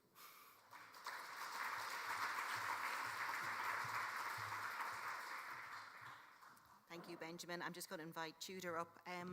I can alternatively give you this if you prefer to. You're okay here? Great. Thank you, Tudor. So, implementing energy efficiency in social apartments.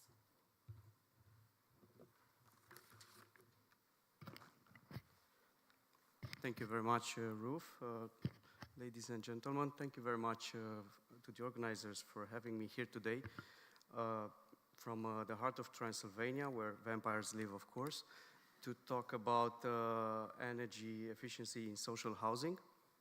My name is Tudor. I work for the municipality of Alba Iulia, which is situated in Romania, in Transylvania, and we are a small municipality, 70,000 inhabitants, with a good history of EU projects implementation, and energy efficiency is a major topic, especially after COVID, after all the geopolitical context in the last years, and it's affecting all of us. And thank you again for having me here. This is a really important topic.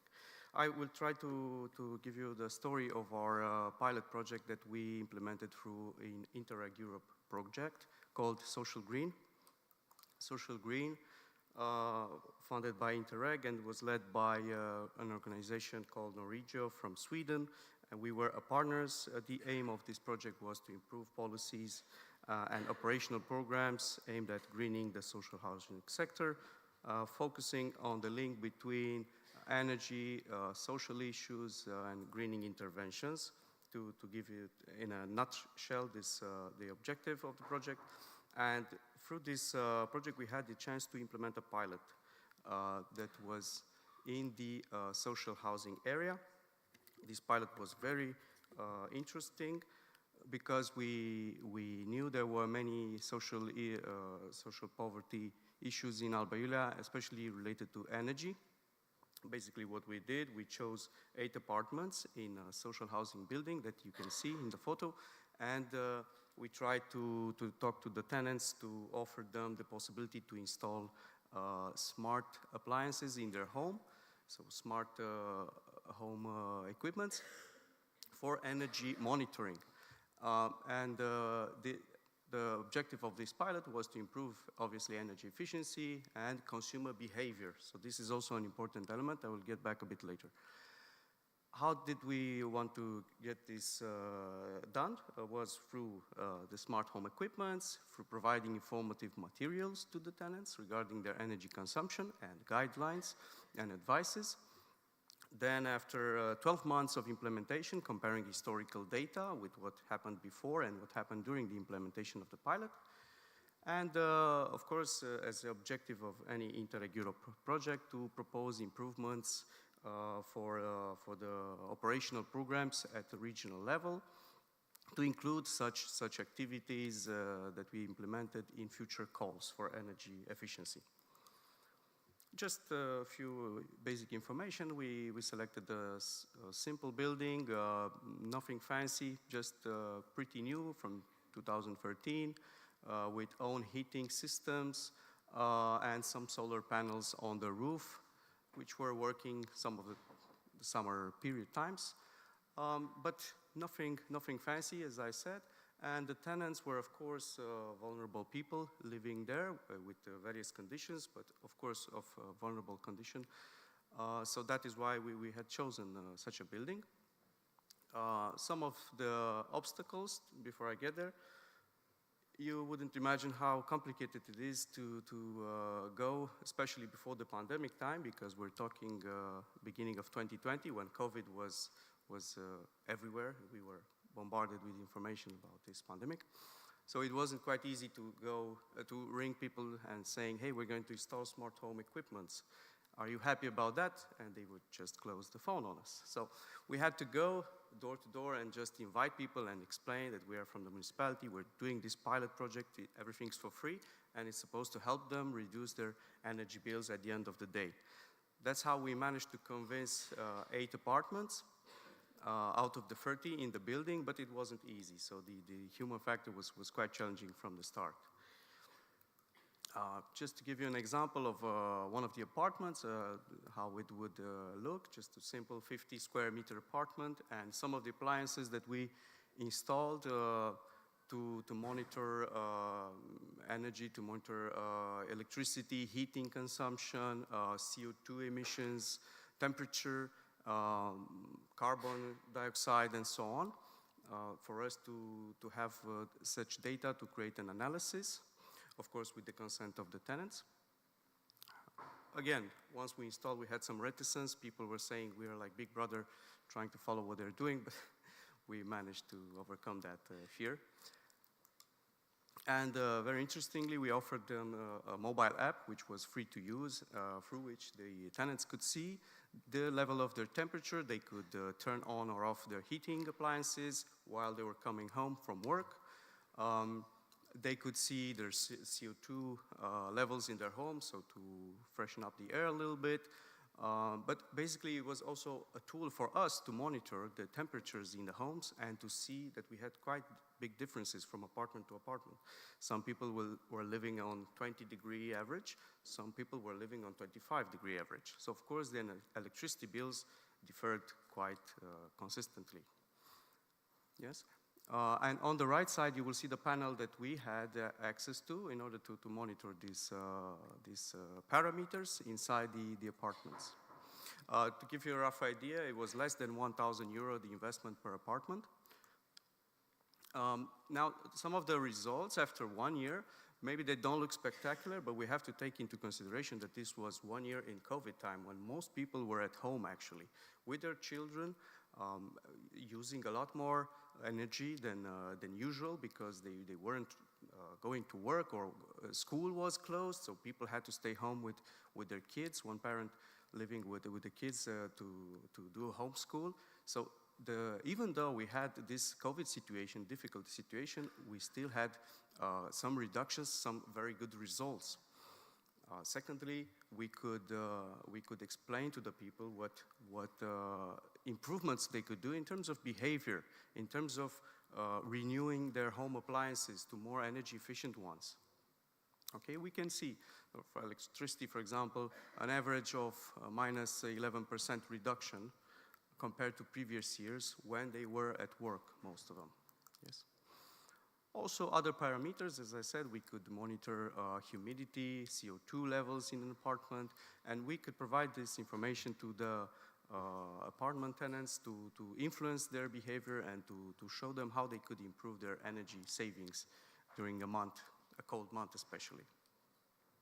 For example, it was very interesting to see that a lot of problems were in terms of humidity, and a lot of people didn't know how they could deal with this. So we also offered guidance in this direction. Yes, and some informative materials that we sent out to all the tenants, and helping them to improve their energy consumption. We realized people are not very well informed on the energy issues. So an educational process is also important to be done, not only at local level, but also at regional and national level, so that people understand what are the benefits for reducing their temperature, not only in terms of energy consumption, but also in terms of health. It's not healthy to live in an apartment that is 25, 26 degrees temperature just because you have small kids. Some of the conclusions, we had a premiere in testing smart home equipments for social housing. The human factor for us, it was very important. So to discuss all the steps of the process with the tenants. I forgot to mention that we had more requests after this implementation from other people saying they wanted the installation as well. So we could go up to 10 apartments installing these equipments, and we were happy about that. It's important to install such equipments when it's a construction phase, if possible. And also, it's very relevant to include such smart equipments in future calls for energy efficiency. So not just having retrofitting money from ERDF funds, but also for smart home equipments, which are not so expensive. They're getting cheaper and cheaper. They're more accessible these years compared to 10 years ago. So we thought that this is a very important step forward as well.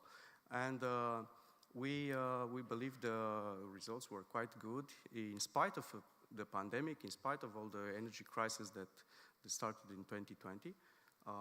And with this, I thank you for your attention and for any questions.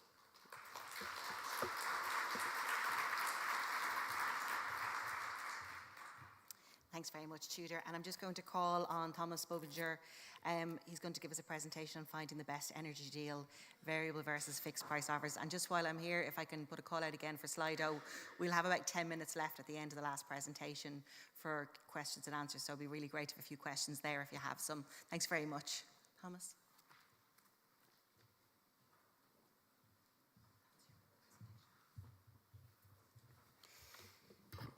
Good morning, everyone. I hope my voice holds because my hotel didn't have heating and I spent the night at 13 degrees. So I speak on behalf of the Federation of German Consumer Organizations, and I want everybody to understand that when I talk about consumers, I mean households and not energy-intensive enterprises. A quick look back at the energy crisis last year. It was a different crisis than other crises, like, for example, the climate crisis, because it hit consumers immediately and it hit them hard. And consumers had only very little agency to act. Most of them were stuck and locked in their consumption patterns, and most of this consumption pattern was fossil fuel. So as a consumer organization, we tried to help them last year by enforcing the terms and conditions of their contracts. We sent over 40 legal warnings to companies, most of them because of unilateral price changes in their fixed-term contracts, something that Monique this morning already truthfully qualified as a disgrace. We started several representative actions where consumers could sign on. Our energy advisory services, which are over 200 physical locations, you can call there, you can go online there. They dealt with twice the amount of people coming to them for advice than the previous year. So we dealt with 290,000 individual consultations. The number of complaints went up, also doubled, mostly about drastic price increases to 14,000. And politically, we advocated for price breaks, a disconnection moratorium, and subsidies for renovation. So specifically today, I want to talk about fixed prices versus variable prices versus dynamic tariffs. Quick overview over the German situation. We have 46 million connection points in Germany, electricity connection points, and overwhelmingly German consumers use fixed-term contracts. Only about 500,000 users in Germany use variable tariffs, most of them high and low tariffs, night-day tariffs. And only about 2% of German households have what we qualify as a dynamic tariff, meaning it's connected to the day-ahead spot market. That's mostly due because smart meters have not been rolled out in Germany, and shiftable loads are also very few around. I was told about a Norwegian example today where people have many more heat pumps and electric vehicles than in Germany, so the situation there might be different. I talk about the German situation. We did a survey before the crisis and after the crisis about dynamic tariffs, a representative survey, 1,000 people. We found that 8% of German households could explain what a dynamic tariff is. That's a very low number. 65% of German households did not know what a dynamic tariff is and were also not able to explain it. And very important, the number of people who say that they do not even want to consider using a dynamic tariff almost doubled after the price crisis. So it went up by 20 percentage points from 28% to 48% after the crisis, meaning the crisis had, in public perception, a very negative effect. 25% of German consumers say they could imagine using a dynamic tariff if there are at least savings of 10%. So an average household bill of €100 would be roughly €10 a month. And 89% of Germans do not feel informed properly. Half and half of German users see potential benefits from dynamic tariffs, but they also see financial disadvantages and risks. So is a variable or a dynamic tariff the right choice? Well, it depends on the consumer. It's a very individual situation. It depends on the shiftable loads that a household has, electric vehicles, heat pumps, PV home storage systems, etc. It depends on the cost of a smart meter. In Germany, it's momentarily fixed at around €20 a year. So this is already the number that you need to get back by using a dynamic tariff, €20 a year. There needs to be willingness to engage, obviously. So also a willingness to shift the loads, to make maybe lifestyle changes, to deal with apps and automation, to have apps and automation. My grandmother does not have a phone. The personal living situation is important. If you have dependent persons, babies, you cannot shift your loads. It needs to be washed with warm water when the diaper is full. It's just no question there. And it depends on the reward of the flexibility. So in Germany, we now have a discussion about time variable tariffs, where for the flexibility that a consumer provides to stabilize the grid, they might get a compensation up to around €140 a year. But if there is no compensation, then why would a consumer do it in the first place? And it also depends on the procurement component of electricity. In Germany, again, we have the situation that only 30% of the final electricity price is actually procurement cost, and 60% is static, like surcharges, taxes, and network tariffs. So are they fit for purpose? That's too much. We found a study that looked at two extreme scenarios in the last years and looked at how dynamic tariff users would have fared in these situations. One situation was the Corona crisis in 2020, where electricity prices massively decreased because industry was shut down, everybody was locked in. And the study found that households with dynamic tariffs could save up to 3 cents per kilowatt hour just from the decrease of the electricity price itself. So no load shifting yet, which would have increased the price savings even further. So that amounts to around €5 per month. And then they looked, of course, at the crisis last year, where we had price spikes of up to 6 times the amount of electricity price that was before the crisis. So this amount would have been fully put through to consumers. There would have been no protection from these price spikes. And that's why the study concluded that overall, variable tariff users who have the capacity to react, they can save money, but it's no match to the security of a fixed tariff, at least in these extreme situations. Interestingly, we saw that there are, on any given day during this price crisis last year, there were price variations of 10 cents per kilowatt hour during the day.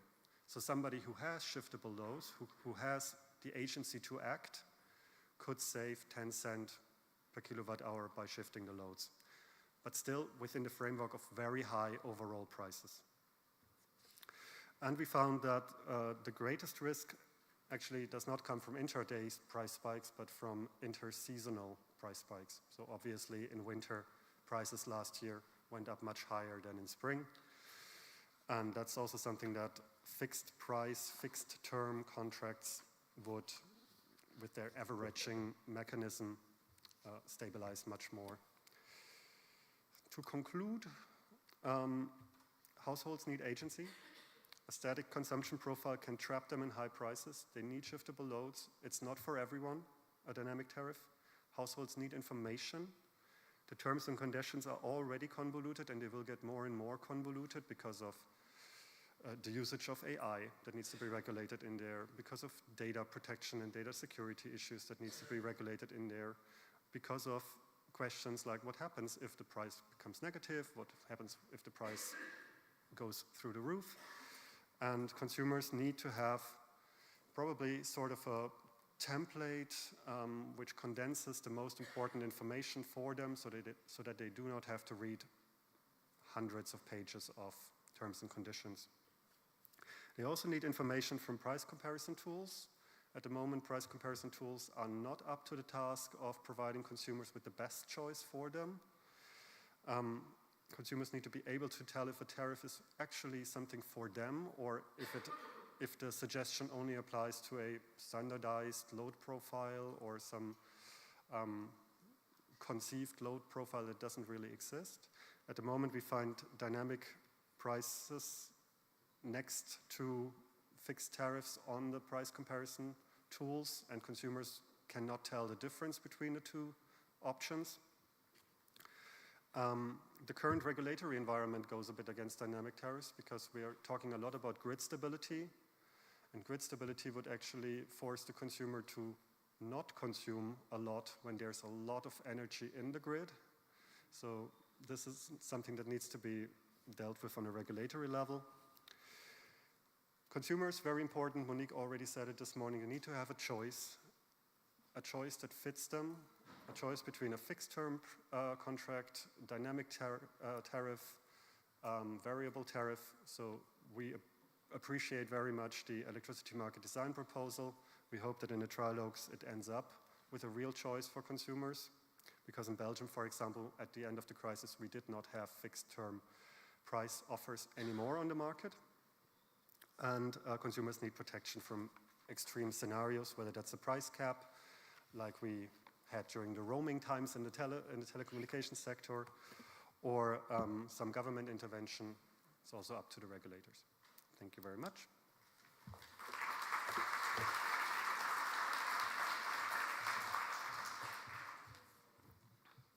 Thank you very much for our 4 presenters. So while we're waiting for Slido to go ahead, there's a couple of questions here that I have, but I would just like to say I think the presentations have addressed many of the issues raised in the earlier panel discussion, particularly around addressing housing need, education, information and support for vulnerable customers, a real need to simplify, and that there are technology solutions and tools out there that need to be improved to make them more user-friendly for our citizens, and the importance of meeting people where they are.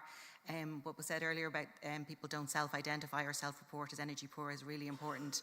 I think there's a big issue as well around helping people avoid ending up in energy poverty. So we kind of wait till they get there and then we track them and then we try and fix them. But we could help along the way to make smaller improvements on a gradual basis that might help avoid them getting into energy poverty in the first place. And that certainty is hard to come by. And from Thomas's presentation, I was thinking of my mortgage and the ECB interest rates and how I only have to deal with that once a month, whereas dynamic pricing would seem like quite a challenge to manage, trying to work out what's the right choice to make. So I'd just like to ask our panel, if I may, what is the first and most important potential measure to take to help alleviate energy poverty? And I might start with Izzy, if I may. There's a microphone on the table. Thanks. I always find this a very difficult question in terms of selecting one thing, because energy poverty is so complex, and as has already been mentioned today, is so influenced by housing. It's so influenced by, of course, your income and the income supports that are there, as well as, you know, energy-specific things like the cost of energy. So I don't really think that there is sort of one key thing that can do the whole job. But I would say maybe thinking specifically about how energy prices have gone up so quickly, I think the need for adequate and targeted and very timely supports is the one thing that I would call out. And we have seen kind of a measure of targeted supports, you know, reflecting on Ireland, but whether they were targeted enough to provide the level of support that people needed at the time.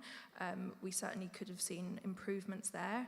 And so I think recognising the importance of income adequacy for people in poverty, both energy-specific income supports, but also people's wider incomes and their wider income adequacy and experience of poverty, I think is just such an essential part of tackling energy poverty. But that's not to say that that alone would do it, and obviously completely recognising the importance of longer term things like energy efficiency and kind of bringing the cost of energy, the kind of household cost of energy down that way as well. So yeah, there are lots of things I could call out, but I think the overall importance of income adequacy to households in poverty, I think is essential. Thanks, Izzy. We've got loads of questions on Slido, so I might invite the panel all to have their microphones if they haven't already. Our most popular question to the panel is, can energy sharing be an alternative for social tariffs to support energy poor households? So I think, Benjamin, that might be closer to your space. Social tariffs, as they do exist, are shaped to, to help poor people for the supply activity. Energy sharing is another and new activity of the market. So I don't think energy sharing could be an alternative for social tariff, but with the money that is injected into the social tariff through the suppliers today, maybe for the part of the electricity that would come from the local producer, so the new and second contract, maybe we can make the most of this money in the local supply, local production part. I'm not sure I'm clear, but as we do have two contracts, social tariff should stay for the supply, and for the contract of the local energy sharing, maybe we can make more impact on the bill with the same money that is already given to the supplier. Thank you. I might invite Tudor just to answer the next one, which is, what are the best measures to make landlords act responsibly? Rents are sky high, but energy efficiency is low. Those who benefit should take responsibility. Given your experience of working within a social housing project and the interaction on the behaviour side, obviously the responsibility for the retrofit works that were, the works that were being done, the monitoring that was being done was with the landlord. Would you have any sense of what measures could have made that experience better for those households? Well, to be honest, I don't think I'm the best to answer this question, but as far as I understand, yes, I agree with the question. The short answer is yes. I think also the landlords need to invest and to improve the energy efficiency of a building. They should have access to finance for this, of course. There's ERDF money, there's ESCO programs, there's other access to funding that they should use, and if they're not using it, then yes, it's an issue. Now, the housing crisis in Europe, it's a big topic, and we don't have time to discuss that here. But indeed, to address energy efficiency and in terms of landlords and whose responsibility it is, yes. I've been living in Belgium for 4 years. I was in a house that was not retrofitted, and I had this issue that the energy bills were very high, and the landlord had nothing to do with that. He could increase and decrease the rent whenever he wanted. I don't know if that changed. It was a few years ago, but I really think the responsibility should be somehow in the middle, and also the landlord to receive support to retrofit, and also, of course, to be mandatory for him to improve the energy efficiency to A or B, but anyway, to also to put some PVs on, to some heat pumps on the buildings. But this, I think, should be discussed at the local and the regional level, and we need policies and cohesion policies for this to happen in all regions, not just in Belgium or Germany, but also in Eastern Europe and in other parts, and with the instruments, with the funding that is needed to come along. Thank you, Tudor. Would any other panel members like to suggest a solution that they would think of in terms of the landlord responsibility for retrofit? Just from our perspective, one of the things that we would call for is an expansion of some of the grant schemes that we have, particularly the one that provides free energy upgrades for low-income homeowners on certain social welfare benefits, to also be applicable to tenants in energy poverty in the private rented sector, where there is kind of conditions that mean that when that grant is there, that tenant has a long-term lease and kind of security of tenure and lease to stay in that home and sort of experience that benefit from that retrofit. So I think it's about really reaching, all of these different cohorts who are in energy poverty, despite what kind of tenure or sector they're in, and kind of recognizing that there is kind of a need for kind of grant funding in that space as well, where with conditions attached. Thank you. Thomas? So, in my point of view, we definitely need a mandate.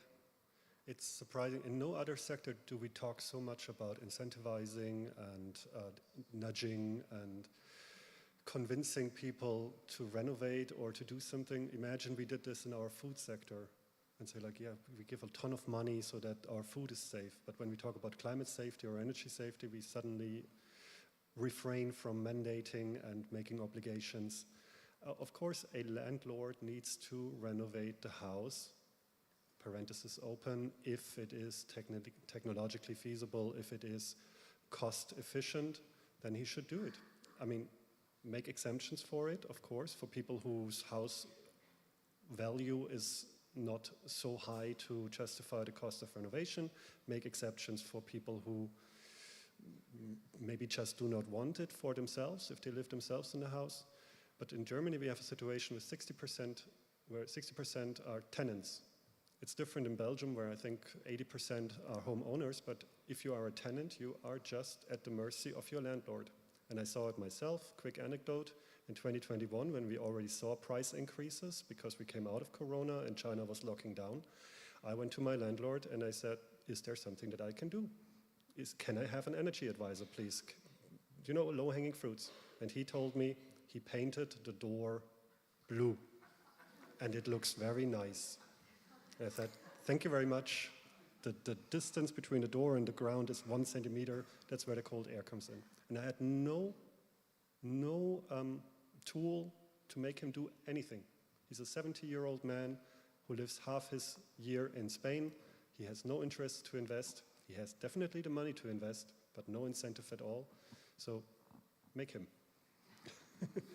Thanks, Thomas. I think we might have time for just one more question. So I think maybe between Benjamin and Thomas, would it help to provide consumers automation and services to monitor their appliances, particularly heating, for free if they were to participate in demand response projects? Go for it. For me,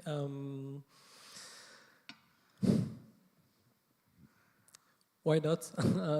But regarding the solar electricity sharing, it's not very useful for the heating of spaces because you need heat when you do not have that much sun. For the hot water, why not? It could be very useful. But what we saw first in the electricity sharing activities is that people just get that the sun is during the day. And so they are smart enough to start their heating system for the hot water or the washing machine and so on during the day. So of course maybe it could be more let's say yeah, they could be maybe be more effective with monitoring appliances, but the price of the appliances won't be cheap enough for the difference that what they can do planning their tools by themselves. So they know that they have to consume during the day when the sun is on. Thank you. Thomas, do you have anything else to add? So again, you need to have the appliances in the first place. So it's not about you get to use them for free if you participate in demand response, but you get the appliances for free if you participate in demand response. Thank you. There is a project in Ireland called Energy Cloud, which is working on a demand response, which is providing low-cost electricity to households in a social housing area to provide, to run their heat pumps at night. So to manage curtailment on the grid, if there's excess capacity, it can be given to them at a very low cost. Again, it's a pilot, and I think a lot of what's coming up in the questions and the conversation here is we need to move past pilots and move into scaling to address the needs of the energy poor in our communities. Thank you so much to the panel. I think we had a really good discussion this morning, really appreciate it, and they'll be available throughout lunch. I'm offering them up if you have questions that we didn't manage to get to during this morning's discussion. So thank you very much indeed.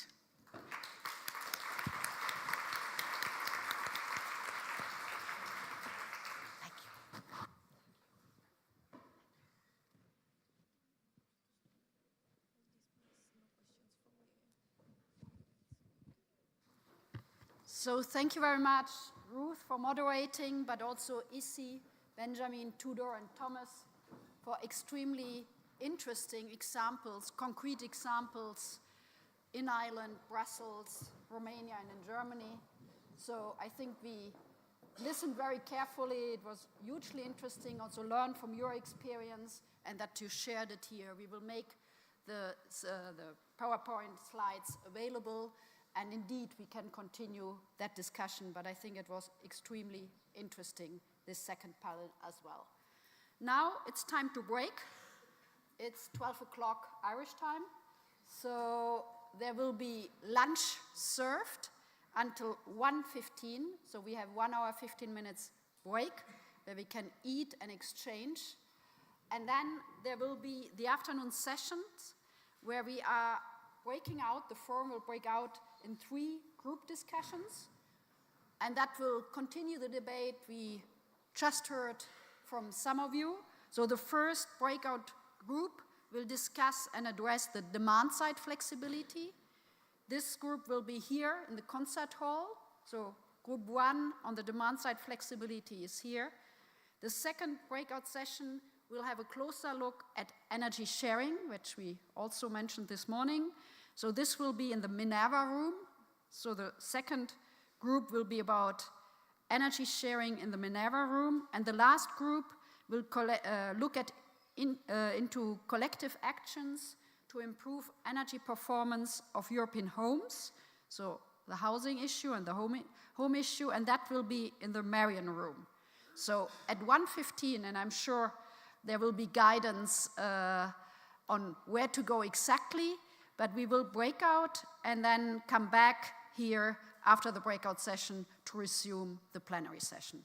But with that, I wish you bon appétit, a good lunch, and see you afterwards. Thank you very much for all the interesting debate. Hi everyone, if I can just give you a little bit of information for the breakout sessions after lunch. You all have a coloured dot on your badge. If you have a yellow dot, you're staying in here in the concert hall. If you have a blue dot, you're in the Minerva suite for the second group. And if you have a red dot, you're in the Murrian room. The Minerva suite and the Murrian room are out the back doors here, out the front of the building, and then turn right, and it's signposted after that. If you have any questions, there'll be people with a lanyard to help show you the direction. Okay, enjoy your lunch.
Ma il microfono?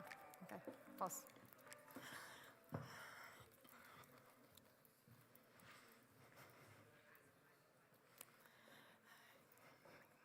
Good morning, good afternoon, I'd rather say. I hope you enjoyed your meal, and I hope you're not too sleepy. We're opening this session, which is called Unlocking Citizen Power, Balancing Consumer Autonomy and Grid Reliability and Household Demand-Side Flexibility. I'm very happy to moderate this session because my company, which is called EPQ, is an aggregator, but we do not work in the residential sector. And we would be happy to do it. So we'd like to step in, working also with households in flexibility services. We will have a session which will last 1 hour. We will have 2 panelists, and then we will have, after each presentation, we will have 25 minutes of Q&A. So I would like to invite on stage the first panelist, which is Florian Dinger from Transnet BW. Thank you.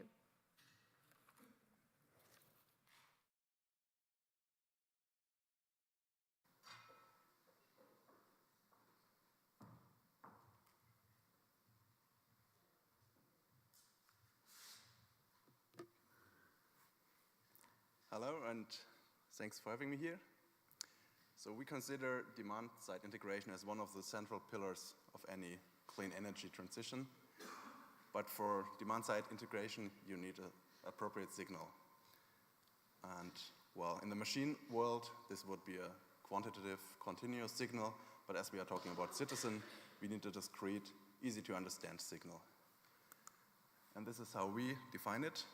So we check the regional consumption and ask the question, how is it supplied, by which energy sources, and we group them in 4 buckets. So on first of all, we have the renewable energy generated regionally, then the renewable energy imported from other regions, then non-renewable energy as a market result, and finally the TSO measures, which is due to grid limitations, and first of all, redispatching. And well, this is our normal situation in the most hours in Germany.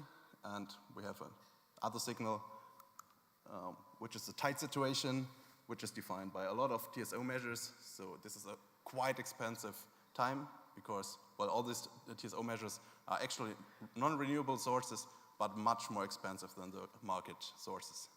And here the call to action is quite clear. Shift your load from the orange period to the green period. And just as a teaser, this is often contradicting the spot market price signal, which says shift your load from the green to the orange phase because the market result is so small for non-renewable.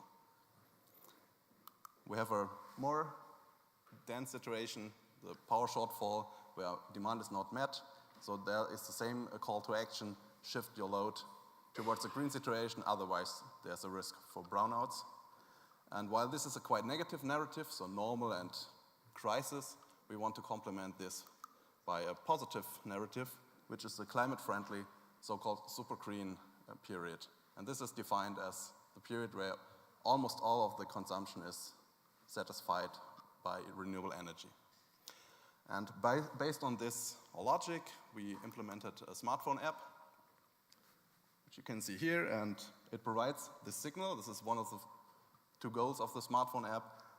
We are different, time series. You can also show further data when you click the button.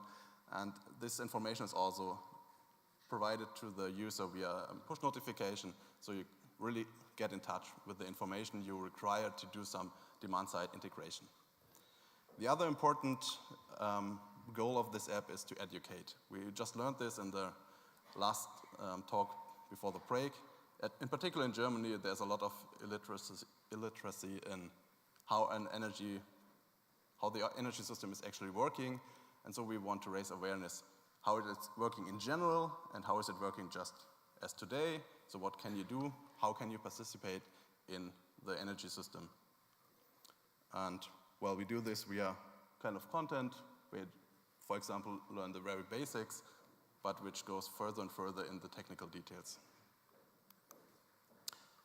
Well, it's a there are a lot of challenges, and it's a work in progress. So we can't provide you the perfect solution, and we are really eager to learn, to discuss with you what are your ideas, what are you doing in your countries, how to fix, for example, these questions we provided here for the discussion as a teaser.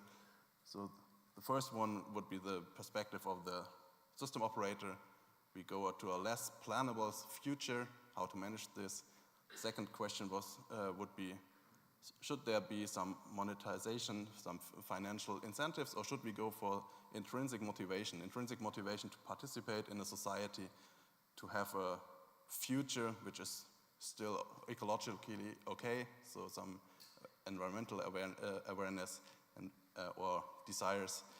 And the third one, would be how actually calculate it. So the spot market price is actually not working in tight situations. We now just provide another alternative to the spot market price, but it's not the end of the discussion, obviously. And now I would, thank you for your attention, and let's have a nice discussion.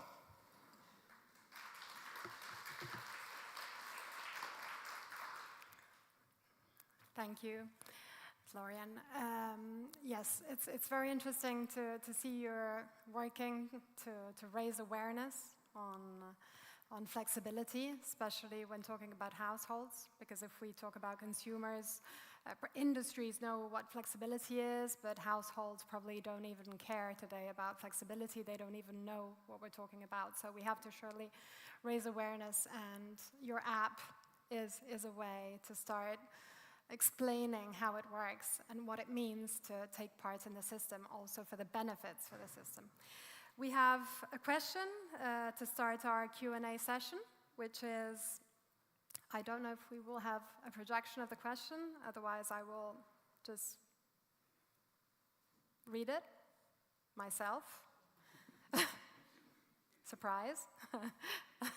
Anyway, the question is how to facilitate the cooperation between system operators and consumers for the purpose of demand-side flexibility procurement. You have also a Slido, which you will be able to take part in. I don't know if they will be projecting. Can we? Hello? No? Well, maybe to break the ice, I will ask Florian to answer the question. So the question, if you're talking about system operators and consumers, partially you answered saying, okay, we've created an app which puts the consumer in the condition of knowing what our job is and how they can contribute to the system. So how would you build up better the cooperation between the TSO and the consumer and other stakeholders in the system? Well, so up to now we have some demand-side response. So we give the signal, we try to motivate to act due to this call to actions, and we try to measure it indirectly via, our load prognosis, our load measurement data. This is, our state of the art, and I guess we can go this way quite a bit, but of course in the far future, or maybe also in the near future, we want to have some kind of market products. So I don't think that the TSO should directly interact with each consumer. We need some kind of aggregator, not for normal energy market products, but for flexibility market products, and we really want to reach one of our possible goal would be to have a higher liquidity on those flexibility markets, and the higher liquidity comes from the households via aggregators to these markets. Yes, the potential is huge. I was reading a report from the EIA that says that today we're exploiting 2% of the potential of flexibility in the market. So we've got a long way to go, and we can surely increase flexibility in the system. We have a few questions which are now being projected. So I'll start from the first. So I'll give it to you. Would it help to provide consumer automation and services to monitor their appliances, particularly heating, for free if they participate in demand response? Well, I guess it is always useful to give them more information. How it is financed, well, that's a question. I personally would say yes, but I'm not in the detail on what are the consequences of this in the last resort. If you read, I was reading that there's been investments in energy management systems are increasing like for 5 million pieces per year in Europe, so this huge numbers. So surely in the close future we will all have smart systems in our home and smart appliances, so why not use them to offer services? Yeah, so I'm not sure if I said it, but the data is also available via API, so we think this is the way to go. Not smartphone app just for now, for first contact with this concept, so for the citizen, but in the end there should be smart homes using the API, and maybe then the smart home app is obsolete, I don't know. Also, with the rollout of smart metering, your app could become an interactive app in which the consumer can plan the reduction of their consumption directly and maybe have benchmarking with other consumers and discuss in energy communities and energy sharing. We have to be a bit creative if we think of possible solutions. Also because I suppose that consumers will not only take part in flexibility to save money. It'll be one of the meanings, of course, one of the reasons why they'll do it, but it won't be only to save money. It'll also be to have a benefit for the clean energy transition. Okay, we can skip to another question. There are lots of questions, but I'll read a few of them. Which is the best way to design price comparison tools in order to help consumers understand the difference between fixed, variable, and dynamic prices? This is tough. Well, you can just show the different time series, and then you need some literacy in statistics, I guess. And you can also support this via a nice GUI, etc. But I guess it's a quite broader topic. Just to make this clear, what our goal as a TSO is, we have the second price component, this TSO measures, which is quite big, or becoming bigger year to year. And this has somehow to be included in all those price comparisons, whatever tool it is.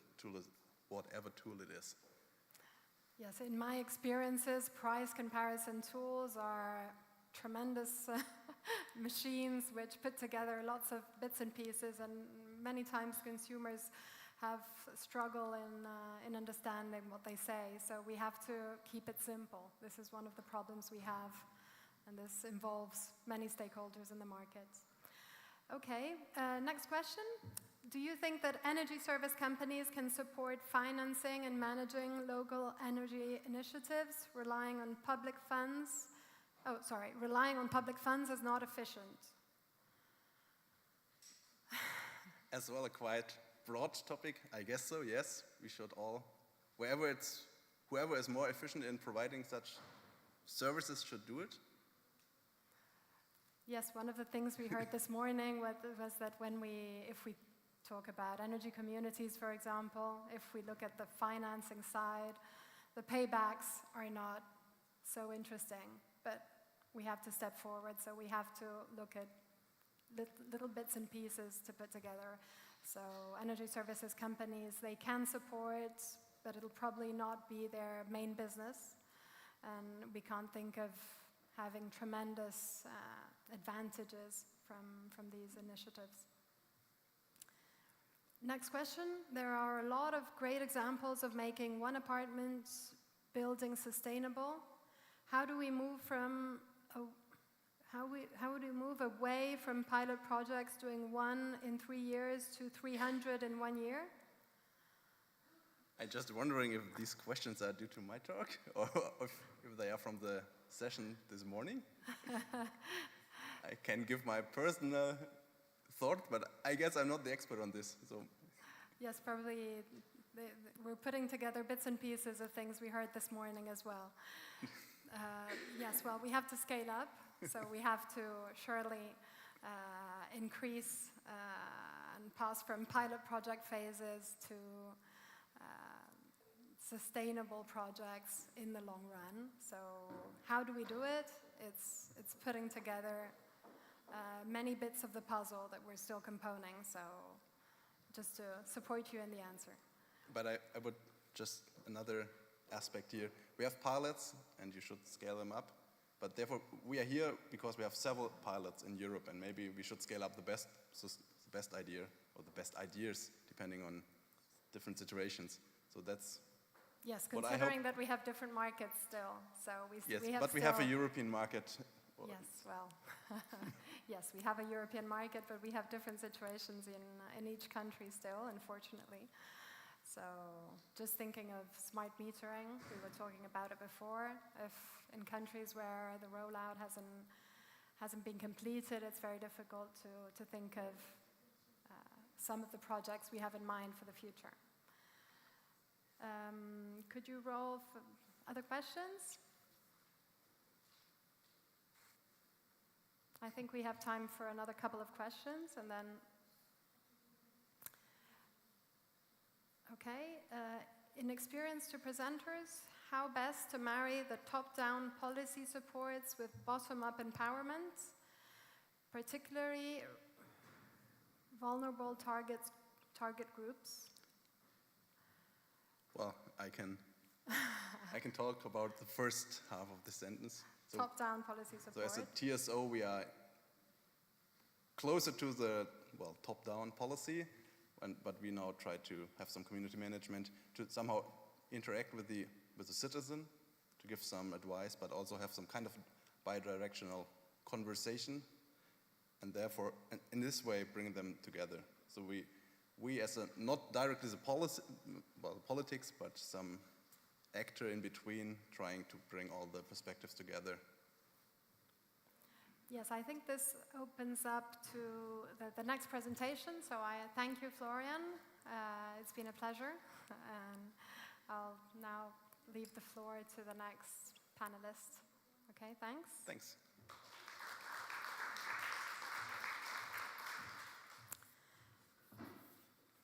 So I will now leave the floor to Peter Klemenczyk from ZPS. ZPS is a non-governmental organization, a Slovenian non-governmental organization which collaborates with the European Commission in many projects. The floor is yours. Thank you. Hi, thanks for having me. The energy crisis, the challenges of the green transition, and the increasing share of renewables, electric cars, heat pumps, yes. All of this, including the digitalization of the energy sector, is dictating new solutions in the field of energy use, and it's radically changing the role of consumers in the energy market. Therefore, in the transition to an energy system dominated by renewables, all users, including consumers, yes, will need to take more an active role and adjust the electricity consumption to match the fluctuation in production as much as possible. Therefore, flexibility management is one of the most appropriate mechanisms to use energy more efficiently and to manage demand with fluctuating electricity production. It ensures a more reliable and cost-effective electricity supply, even when production or demand increases. It encourages the consumers to change their behavior in the way that they don't use the electricity when the grid is most stressed and the price of electricity is most high. So they do not add to the strain of the grid by switching on larger appliances in their households. Now imagine a situation where you benefit from lower energy prices, smarter energy management, and improved sustainability. You can achieve that by being a flexible energy consumer who offers to adjust the consumption patterns according to the status of the energy system and its supply. The operation can even be automated. for your convenience, and it also takes into account your personal preferences, therefore, ensuring comfort and stability, or for example, if it's money you want to save. This is the scene that the consumer experience that the EU-funded project iFlex is setting the scene for by introducing the iFlex Assistant, an innovative software agent which supports consumers in managing when and how to be flexible by acting between them, their energy systems, various stakeholders and external systems handling the complexity of interactions. Using groundbreaking technology within artificial intelligence, the iFlex Assistant creates a digital twin of the consumer which learns and adapts to the consumption behavior, controls policies and system dynamics with the possibility of automating the decision-making. The automated decision-making is particularly desirable when you have an energy system of fluctuating renewables which calls for continuous and close to real-time demand response and ensures convenience for the consumer by the same token. The project provides a common software framework for developing assistant applications which can be customized to specific needs, incentives, and market structures. This allows for a wider reach and exploitation of the solution in different European countries. However, such tools and participation in demand response remain unattainable for many consumers, as roughly 50% of the European countries still do not have, 50% of consumers in European countries still do not have a smart meter. Consumers therefore do not have the access to appropriate tools and not even to tariff schemes that would enable them to become flexible. Even in countries where the smart meter rollout has been successfully accomplished, we do not necessarily see a rush to dynamic price tariffs, like in Finland, France, Italy, or Slovenia, where I come from. Nonetheless, consumers should not be forced to opt in for a dynamic tariff. It's absolutely right and legitimate to prefer price stability and stick to a fixed price tariff. This increases the predictability of cost, which is not necessarily the case for dynamic tariffs. Our recent research of consumer attitudes toward demand response demonstrates that consumers, apart from early adopters and prosumers, consider the electricity sector still as a category of basic supply. They regard it as a utility, with the result that they still are very passive and disengaged consumers of electricity, thinking of the subject only in terms of cost of their monthly bill.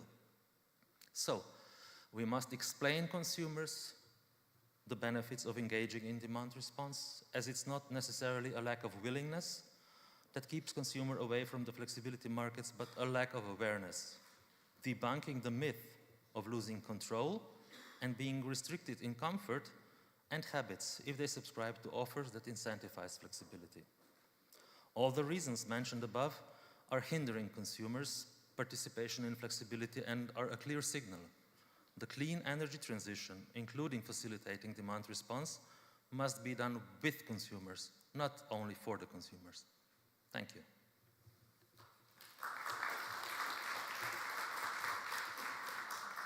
Thank you, Peter. There are many ways of engaging customers in flexibility. We have to increase awareness. I totally agree with you. It's our job, it's our responsibility. So for all the stakeholders of the market, we have to work on awareness, because I'm sure that once consumers will know the advantages of flexibility, not only for their pockets, but also for the system, things will be much better. I have a question to start with, to start the Q&A, which is how to respect consumer autonomy over energy use, and what tools are needed when engaging consumers in demand-side flexibility. Thank you. Well, first of all, I would like to comment on my predecessor about the intrinsic drivers of consumers of participating in the demand response. Our research and our fieldwork with consumers are actually showing that there is the intrinsic approach is not actually working for consumers to engage in demand response. The consumers have shown in various researches that there is a strong tendency to have a remuneration of monetary value. The consumers know what they are participating to the grid and what their behavior entails for all the different market operators, aggregators, and so on. So either they see a lowered energy bill or a monetary value. They do not like to do this like for a broader good or so. So consumer organizations actually strongly endorse that the real money saving that can be done with aggregating demand response is also being fairly distributed to the consumers. Okay, so what about the integration of all the services, of all the possible consumer-driven solutions? What about integrating, for example, the supply of energy with flexibility services if we manage to keep it simple and the supplier of energy was the same aggregator, or if they had a cross-commercial partnership, wouldn't it be easier? Definitely, and also, like as I presented, the iFlex project, the iFlex Assistant is actually aiming for that. It enables you just to install a mechanism in your household, and the iFlex application is actually taking care of all of it. You can automate it for convenience because talking to consumers, we are not regular consumers here, and we are not, also the public, we are affected with the electricity virus. But as long as you talk to general public, people are not actually going to deal with the issue of energy saving and demand response, let's say 2 hours every day. They have their own lives, they have their own aspirations, careers, children. They are not going to be engaged in the demand response on a daily basis and how to integrate and how to best serve the system, even without being compensated at the end. Yes. So there's still a lot of work for us to do. The regulatory side, I think, is going in the right direction. However, as I said, consumers need to be attracted to the discussion frequently, and real consumers need to be asked within focus groups or so, what is their intrinsic value to participate and what do they actually expect to gain from it? Because without cooperation, we can build it, but if they don't come, we fail. I totally agree. Okay, so we can pass to Slido, so a few questions. How much will the average consumer save by being on a dynamic tariff on an... Oh, sorry, I changed the question. Do you know what research says about habituation and long-term motivation of financial incentives? I don't know if I understand the question, actually. Me either. What research says about habituation and long-term motivation of financial incentives. Maybe what they were asking was, if I get used to having incentives all the time, will I just not be motivated at the end of the day? Do I need something more than financial motivation and a financial incentive to take part in? But we practically already answered. Well, I'd say definitely that in the pickup phase, definitely we cannot only count for a huge market for a market pickup only with the fanatics, with the early adopters and the prosumers to make a change. So there will need to be some kind of incentivizing of larger masses to engage them in these actions of demand response, which can definitely, as sooner you join a movement, the bigger are the rewards. And after all, when it comes to like a regular thing, of course, the financial rewards can definitely phase out because it becomes a normal daily habit. Well, but to incentivize them to become a part of the movement, I think it will be necessary, either by monetary valuation or lower energy bills. Yes. Next question. Does incentivizing and motivating consumers mean penalizing or rewarding them? If rewarding them, then how can this be achieved? Well, incentivizing and motivating means well, penalizing surely not, I would say. We will not be penalizing consumers for not taking part in demand response and demand-side flexibility. This is very far from being real. Rewarding them, yes, of course. It could be with incentives or with saving energy. Yes. And actually, they're both parts of the same thing. I don't know if you have anything to add, No, otherwise I'll actually, pass to no. the next. Which role does collective self-consumption and energy sharing play in supporting citizens' engagement and understanding of the structure of the markets? Are these questions for my slot as well? I think they're not, sorry. but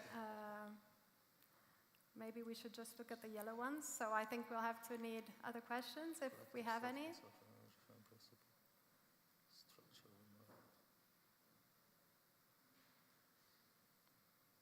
For ZPS, would you advise? Okay.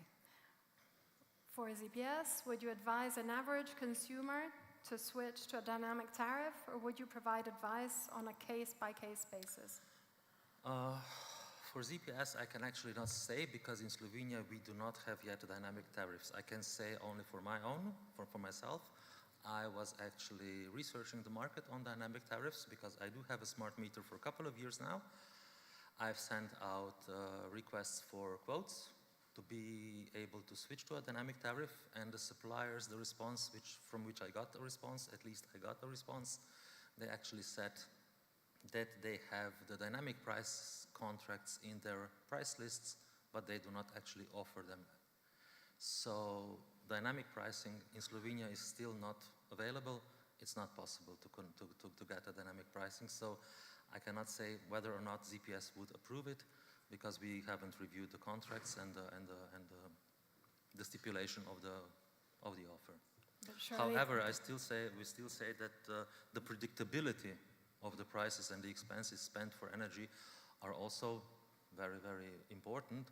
And I think that the advice would be on a case-by-case basis, also on the previous knowledge of the consumer, whether or not he's an actively engaged energy consumer or a prosumer or even an energy group sharing community. Okay. Next question. Does incentivizing and motivating consumers mean penalizing or rewarding? No, this is the same one we had before. No more Could you questions. please switch to another question? No more questions.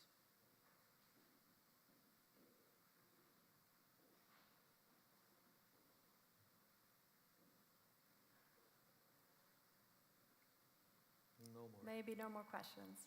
Okay. So then that makes it all. Thanks. Thank you. Thank you, Peter. Thanks.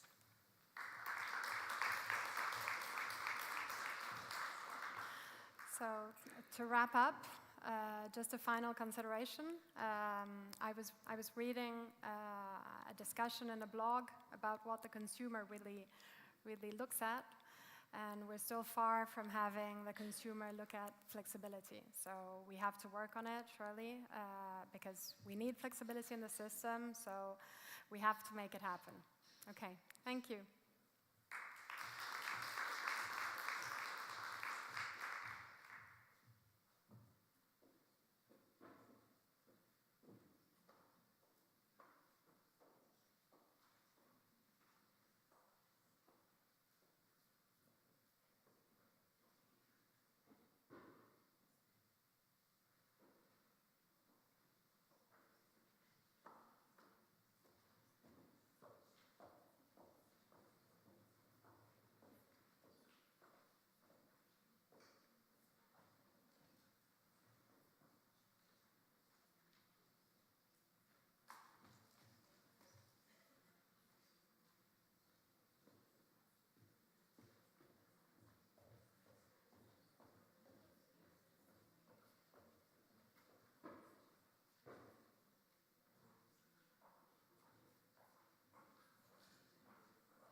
I think what we've heard is from all of the speakers the importance of knowledge for the consumer and education around what it is they're actually entering into, including the likes of dynamic tariffs, and also in terms of the knowledge, making it the ease of reference and the ease to be able to look at that knowledge. One of the things that we've rolled out here, and I'm going to put an Irish slant on it, is smart metering. So we have about 2 million electricity customers, and we've installed somewhere in the region of about 1.5 million smart meters. Now, not all of that information has been, I suppose, going back to the networks and going out to customers, but we're somewhere along that journey. What the networks company, the DSO, has produced here is a thing called a hub. And that means the customers can go in and use what's called their MPRN number to see their consumption. Now, you know, customers will go, well, why should I care? You know, why do I want to see what I'm consuming? What's the incentive? What's in it for me? And that's where the incentive piece comes in and the benefits. And I think one of the schemes that we ran this year with ESBN was a Beat the Peak. I suppose pilot initiative really to move that sort of customer base, particularly on it was commercial as well, but the residential side as well, to move their consumption from the peak hours. And that's somewhere in the region of 5 in the evening here until around 8 o'clock in the evening. And again, you know, why do I care? Why do I want to do that? If my electricity bill is going to be the same, why should I care? So one of the ways to move people to do that was a benefit, a remuneration, the ability to say, look, we will pay you if you partake in this pilot and you move your consumption from that peak time. Now, key to that as well was the communication to the customer. They had to be reminded, they had to be told, I think it was on a weekly basis, if not more, look, you know, there's going to be what we would call a potential amber alert or the system is tight, please move your consumption. Now look, there's a debate whether or not we were in the middle of high prices and people would have reduced their consumption anyway. I think what we can say is that Irish demand was actually up at that point in time, and actually we did see there was something happening. Customers did move their consumption, and I think the findings are really interesting. It's the first of its kind, but it's somewhere in the region of around 7%, I think, was the overall reduction in peak demand. And I think we can really learn from that and learn about, you know, humans and their behaviours. And, you know, in the main, we're rational human beings and we do things to benefit ourselves. So I think that's the key, really. And I've heard lots of stuff around the technologies, which is fascinating because we're going to be looking at, I think it was the last speaker there, Peter, around the app that he's introduced and the ability to sort of show it in a very simple way to customers. You know, here's what we want you to do, and this is why we want you to do it, and here's the benefit. We haven't got there yet, but we're working our way to that. So I'm not sure if there was anything else that I missed. I think that was really around the technology and that sort of demand side piece, which was really interesting. So. Sounds very good. I mean, maybe not everybody who's here, I'm sort of interrupting and taking, not everybody's here today was at the regulatory roundtable yesterday, but one of the points that came up that we hear about was really around, well, 2 points I picked up in particular. One is all this complexity is going to be extremely important for how we, in the future markets, is going to be very important for how we engage. And have there been any thoughts really then on what that means for, let's say, each of the actors, for the TSO, DSO, for the regulator, but also for the companies in terms of how they engage and how they sell? It's the first question. The second question I have, anybody who's ever had me as a moderator know I can be quite good at volunteering people. So, and the other question I would like to find out is, a point that came up at the end yesterday that I missed here is, actually the only way to get real demand, the only way to get really active customers is they're not active at all and it's all automated. And have there been much discussion of that today? So maybe I'm going to be very unfair, to which I mean I'm going to be extremely unfair because I don't know how, like a teacher in school that used to pick on people and just go, you look like you might have something to say about that. And how that came up today and how you think that we could reflect from the discussion that you had before I came in to what Karen said, to how you think Karen then should maybe report back on this as well. I was listening, indeed, I was listening with attention. It's an interesting point, and we discussed it also a little bit yesterday. So, yeah, okay, but so Tomas Jovet, European Energy Retailers Association in Brussels. Yeah, I think there's one point that is important here, is that we want consumers to benefit, but we also understand that maybe not everyone, after hard days at work, maybe not discussing these interesting things, but doing other stuff, wants to come home, sit on the sofa, and need to figure out when to put on the washing machine, charge the car, or whatever. So it's important that we have ways that ensure that the consumer can benefit. And this is, I think, Taiko, is what you said also around automation. This is why it's important that we have, so to say, ways to make sure that once the consumer has given what would be his preferences or her preferences, that then things can happen. And I think this is also a bit what we're looking at in the future. That doesn't mean that anyone that has a specific interest, wants to manage things himself or herself, should not be able to do so. But I think automation is an important part of the equation here to make this all work and ensure the consumer benefits. So. And you're from European Energy Retailers. Oh, I knew that anyway. Sorry, I see a hand up here. That's very useful, because, and I've got another question for you, because it's about who's not in the room.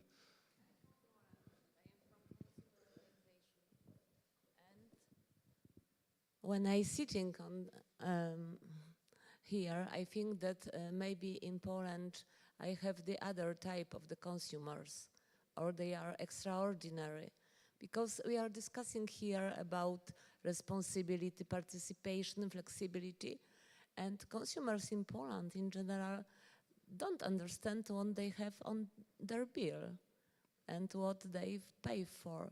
So I don't know, maybe they are not so modern than in the other parts in Europe, or maybe we as a consumer organization don't work so hard, or maybe there is a reason in the elementary education in Poland.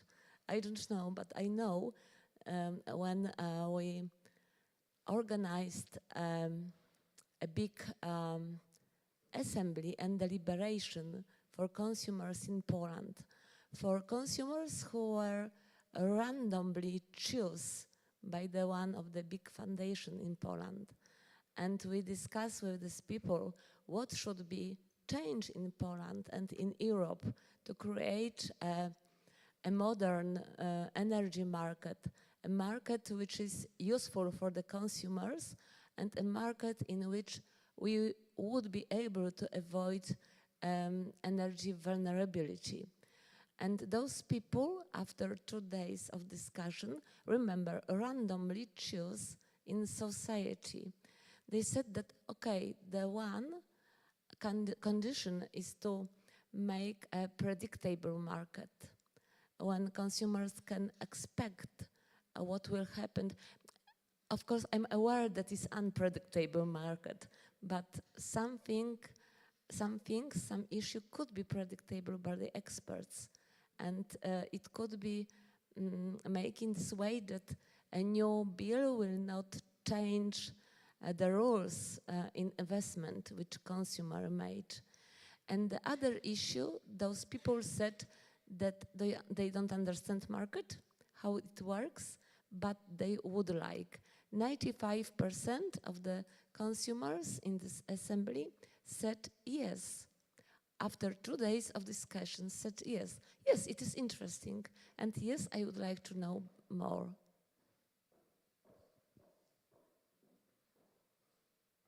I'm live, yes, I am. So I think I picked up that you said that I'm getting maybe two numbers mixed up in my head. 95% of consumers said they didn't understand the market. Is that the number you said?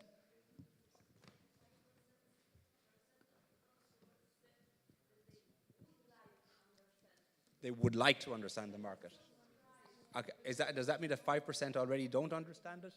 Or do understand it, or 5% of them don't want to understand it? I wonder. Yeah. No, I mean, yes, we can work together. Yes, we can manage it. We can manage it together. Yes, getting back to the point regarding energy bills, I totally agree. Many consumers don't even understand their bill. I imagine thinking of flexibility. And I also think that in some cases, managing everything very easily and everything automated so that the consumer doesn't have to think of what he's doing in flexibility could be a way of implementing it. You know, you just press a button and you say, yes, you want to have your bill, which is built up with various services inside. So you don't only have the energy bill, but you also have other services, which also includes flexibility. Could be interesting. We have some maybe other questions. Okay.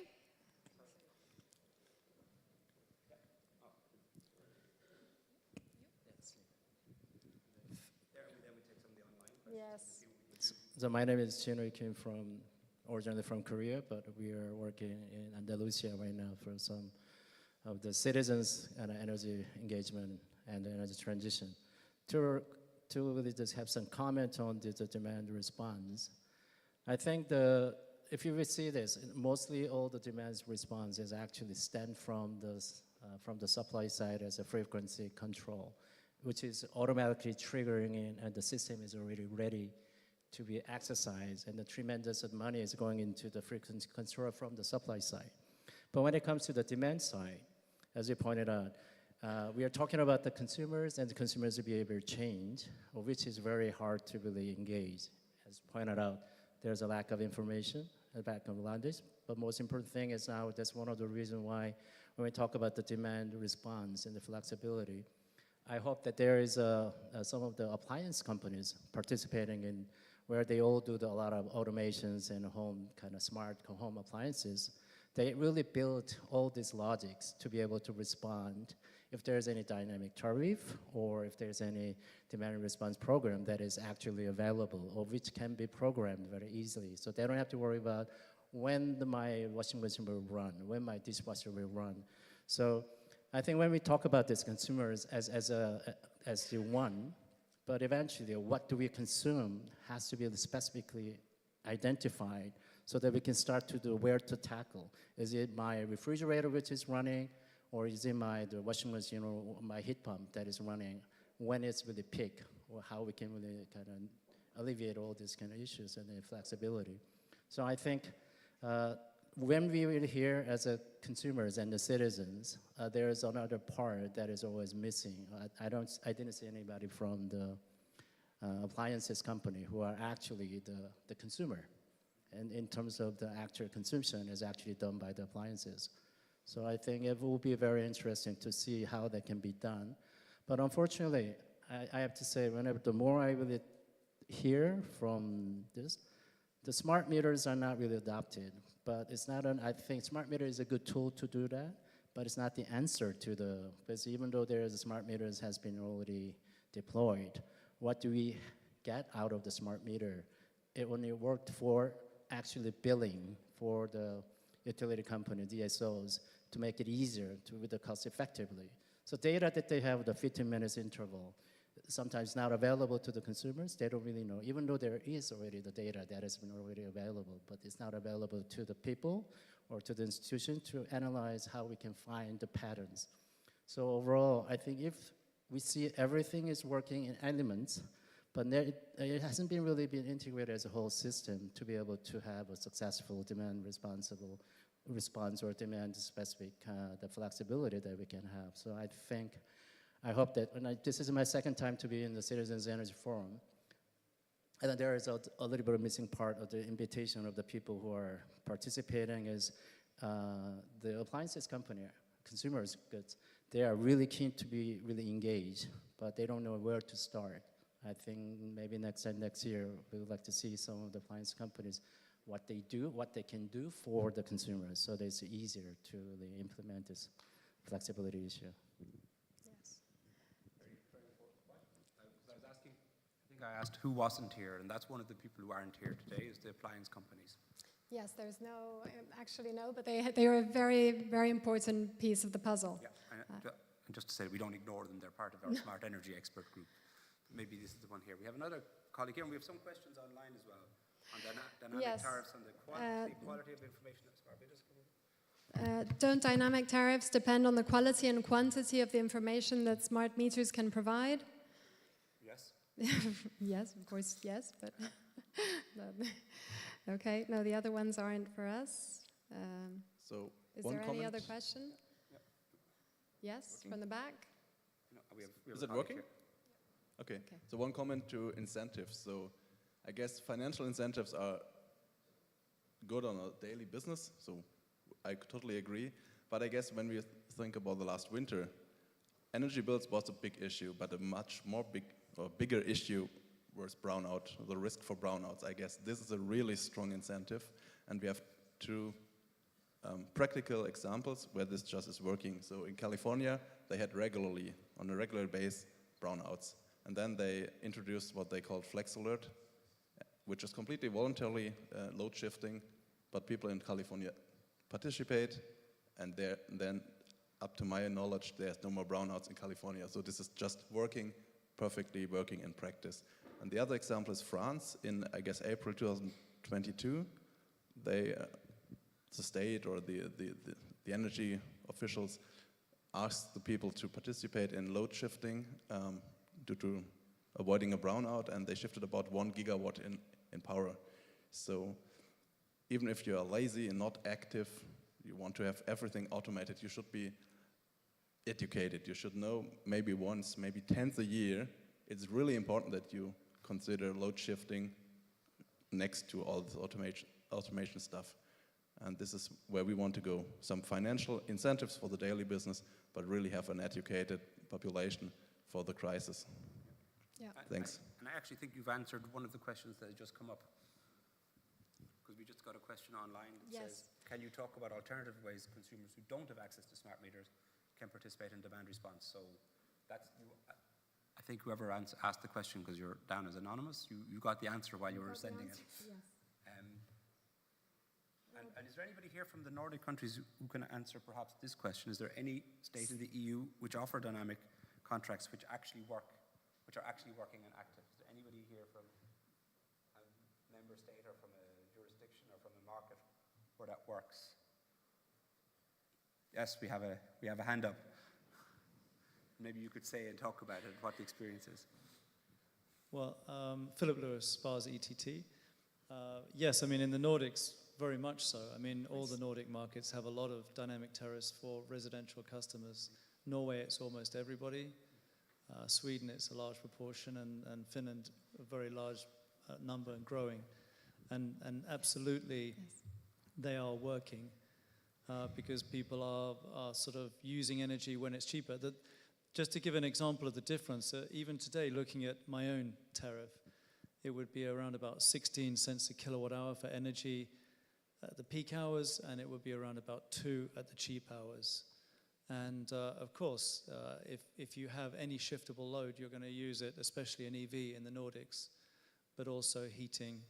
The difference in your energy costs will be massive if you shift. And we're not talking about turning everything on and off. I think that's a misconception. We're just talking about setting your EV to charge whenever you need to charge it, setting your heating to turn on and off a couple of times a day in those cheaper hours. It's not rocket science, and it's not that difficult if you have shiftable load. So I think and in the Nordics, a lot of people do have shiftable load. So therefore, it's a simple equation. So I think it is used, and it really does work, and it's just common sense. For those that can't shift, it maybe isn't necessarily such. I read about an app, I think it was in the Nordics, where you could program the hours and how much you needed to use your car. Yeah. So they would charge the car just a little bit. You don't need to have it full charge. So it's very simple. It's not rocket science, as you just said. Yeah. And it's really reasonable, and nobody thinks about it. So it's just a matter of culture. It's mindset we have to work on. It is, and also in terms of the communication, it shows me then each month. I have exactly that on this app, on my app, for my utility, and it tells me then what I spent on average each month for the last 3 months. So I not only see what I'm spending now, but I see the average real time. And so it's very easy to compare that to what I was paying before I got this tariff, which was way higher. Yeah. Can we go up and down the questions? Do we have some No, there's... Because I can only see the last three. Are there other ones we can look at? While we pass on the floor to... So, you mentioned now how you can do it without it. So, the Minister this morning referenced a good colleague of ours, Brendan Devlin, saying that we had to be able to explain to I think he put it, the grandmother, I don't know, in Italy. I don't know why he picked Italy. And Brendan will always say something a bit provocative. But the Minister was absolutely correct. Does anybody have any ideas about how, and again, I'll be unfair and pick somebody out from the audience randomly. Does anybody have any idea of how they would explain a dynamic tariff to their grandmother? And then, because the other question is, what is the right tariff thing, and how do you go for protection? And how would they say to their grandmother if somebody offered them a dynamic tariff? So if you come along to your grandmother and says, here's a great dynamic tariff, you can save, Thomas had some numbers earlier on about how much you could save. You can save so much money.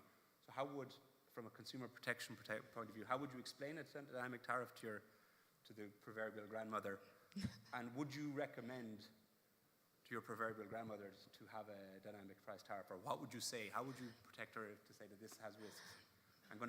Like I said, I have a hand up for this. That's great. So that's at the back. Mattias Johansson, Swedish regulator. Yeah. So your I think that might actually have a dynamic tariff. it's very important to say that there are different types of customers, and dynamic contracts are not for all customers. I often hear that it's kind of black or white.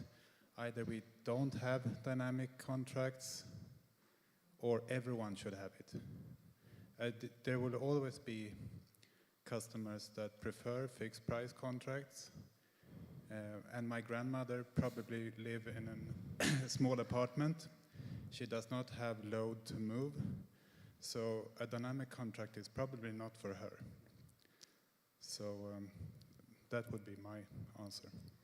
Yes, we have another question, which I find very interesting. Do you think gamification has a role to play to increase engagement and improve citizen-led actions?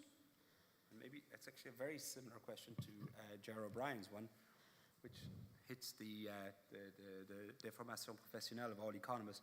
Does incentivizing and motivating consumers mean penalizing or rewarding them, which could be called gamification as well? Yes, of so maybe course. we could take these two questions together. And how do we achieve it? So is it about any experience? Or is it about incentivizing? Yes. What does incentivizing mean actually penalizing people? Aoife. And so Hi, for those thanks. looking online, I've got the light straight in my eyes. So I just thought I'd mention some of the experience we have in Ireland of trying to move people onto different types of smart tariffs.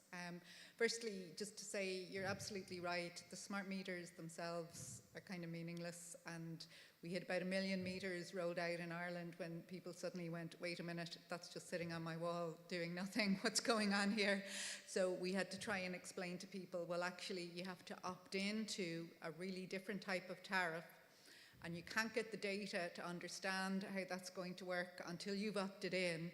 And so we had a real challenge around data protection versus, your right to know more about your own energy consumption, and provide people with a little bit more confidence around how they can use these new tools and new tariffs to save money. And it's taking a while to get there. One of the things we thought was we'd use tariff simplification. So we designed a standard smart tariff that we thought everyone can explain this to their grannies.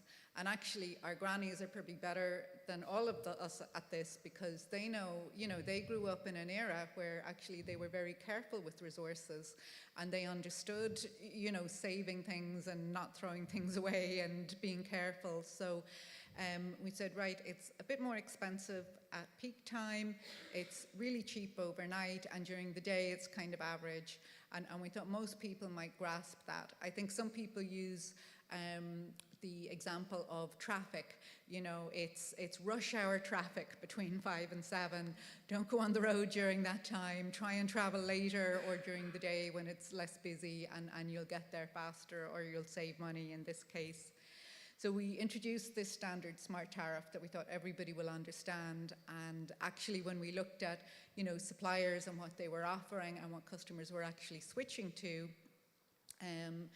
the standard smart tariff was probably the least popular, because what the suppliers started offering was things like free Saturdays. Now everybody understands free Saturdays, you know, and that's the kind of thing that can actually get people to really pick up on, wait a minute now, if I do all my washing on Saturday, maybe, you know, that will save me money. And I think the other part of it then was trying to get them the data before they'd opted into a tariff, because I think one of the other challenges we have is people say, well, right, okay, it's really cheap at night, but I'm asleep at night and I don't use any electricity. And actually, when you look at your pattern, you realize, my God, I use 30% of my electricity at night because everything's still plugged in. So kind of giving people information and helping them along and giving them easily conceptualized tariffs as a starting point. I think before we get into dynamic tariffs is probably the way to go. I think dynamic, you probably need smart home technology to help you manage it. You probably need to, as we've said, have shiftable load like heat pumps or EV charging. So it's just some of the basic concepts and fundamental information I think are really the ways to move forward on this. Thanks. We've got 1 minute left. So. Yes, I just wanted to tell you our experience in Italy with the rollout of smart meters. We had actually no issue, but it was dealt in a very non-democratic way. We just had information. All our homes had a notice by the local distributor, the DSO, saying we will have rollout this day, we will come, we will change, you just have to do it. And it went really, really easily, and we were probably the first country in Europe. So probably sometimes we just look at problems in the wrong direction, and we would probably have to think of things differently than we do. We try to convince the customer that it's good for them. In Italy, it was dealt very differently, and it went really, really easily. So, and this is the provocative question for the last minute: are they being used? Well, yes, probably. Not just for like all media. Yes, probably households don't even know they have one, which is the problem we have. So we have them; they're being used. Obviously, there's a matter of who knows how to use them and who has smart appliances to use them. So this is, of course, the situation. We will have to work on culture. It's a cultural matter. Just one last thing about the gaming question. I just wanted to tell you a funny story I read about I think it was in Australia. In a little town, they proposed a program, a demand response program, which was called Peer-to-Beer. And they would have, for whoever participated in demand response in this area, they would have as a present, reaching certain results, beers, which was quite funny. So you can also try to set up gaming situations with demand response. I think it's now the end of our session. So I can't remember what the thing, but we now go out back to the main room, isn't it? I think it's here. It's here. Sorry. I think this is the main room. This is the main room, so I think it'll be back here. Okay, thank you.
Okay, good afternoon.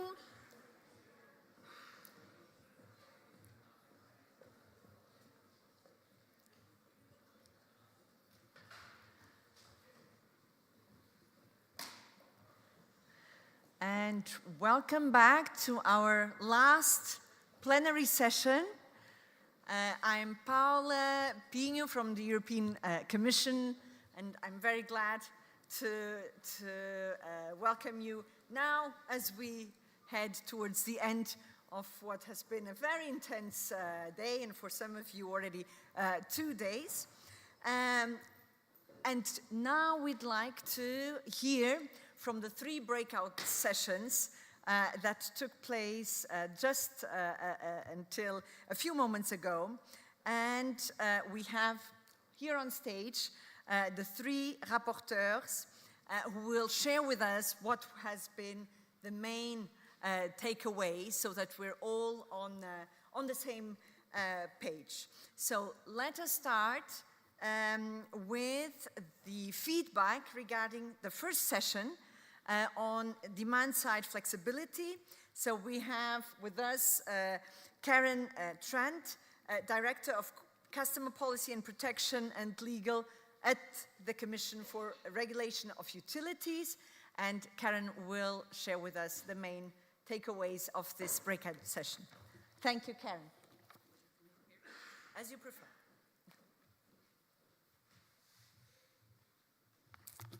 Okay, thanks everyone. So we had an interesting discussion. I suppose there were a number of key themes that came through from the participants. One of them was around smart meters and the rollout of smart meters and the fact that they're a key enabler, I suppose, for information and the ability to provide that information for customers' consumption and synthesize it and access to that information so that you can look at trends. The other piece was that smart meters are not really, going to do anything if they sit on a wall. That you have to have the customer willing to share that data and engage. And one of the things that I know here in Ireland that we have had to, well, I suppose it's a challenge, it's around the consumer data protection piece and how we can encourage customers to share that data. Consent is a big key piece in that. The other piece was around price comparison websites, and that came up within the topic of dynamic tariffs, and I think the complexity around that and the risk that are around those tariffs and how you can, I suppose, explain them to the sort of person on the street and the risks associated with them. And how you would display them on a price comparison website that would make sense to a consumer. Education was also a big part of the discussion. The words disengaged and passive customer were mentioned, and we sort of have to try and engage customers, and how do we do that? And that's through education, through advertising, making sure the customers understand the benefits that are associated with demand-side flexibility. What does flexibility mean? What does that mean to me as a customer? What do I need to do? Why should I care? All of those need to be addressed and done in a way that customers can, bite-size and that can actually understand what you're asking them to do and the importance of it. I think someone mentioned the what they call brownouts.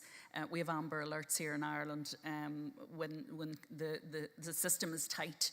And they talked about brownouts in California and how they addressed it. So that was an interesting conversation.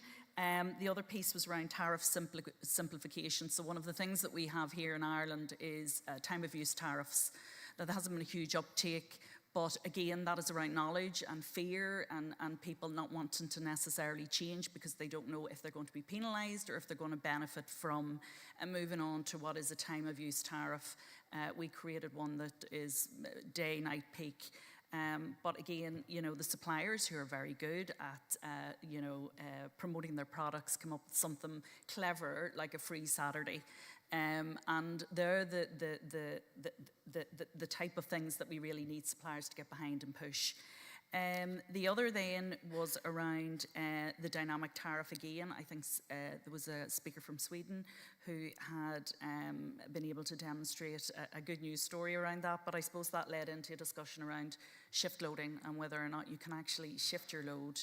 And it's like your granny who, you know, watches TV probably most of the day and really can't shift the load and needs her heating on. And what do you do with that type of customer, and how can you make sure that they're not left behind? I think the other, we had a Polish speaker who was indicating the complexity around that, and that we're expecting maybe quite a bit from the consumer who is trying to grapple with their bill. So expecting them to be able to understand demand-side flexibility or a dynamic tariff is maybe just a step too far yet. And I think that was the main sort of themes that came through. I think it was, you know, suppliers really aren't playing a role. Automation was also another theme that came through. One of the speakers said, you know, people don't want to come in the evenings and have to think about turning off or on their dishwasher, turning on and off their tumble dryer. Automation is key, so you want the technology there that can do that. And the speakers and the presenters had presented on apps that can for demand-side pieces, and then you know, appliance automation. Really, one speaker had indicated that was missing from today, but that was key to enabling customers and also to engage in demand-side flexibility. So I think they were the key things. Yep, that's it. Thank you very much.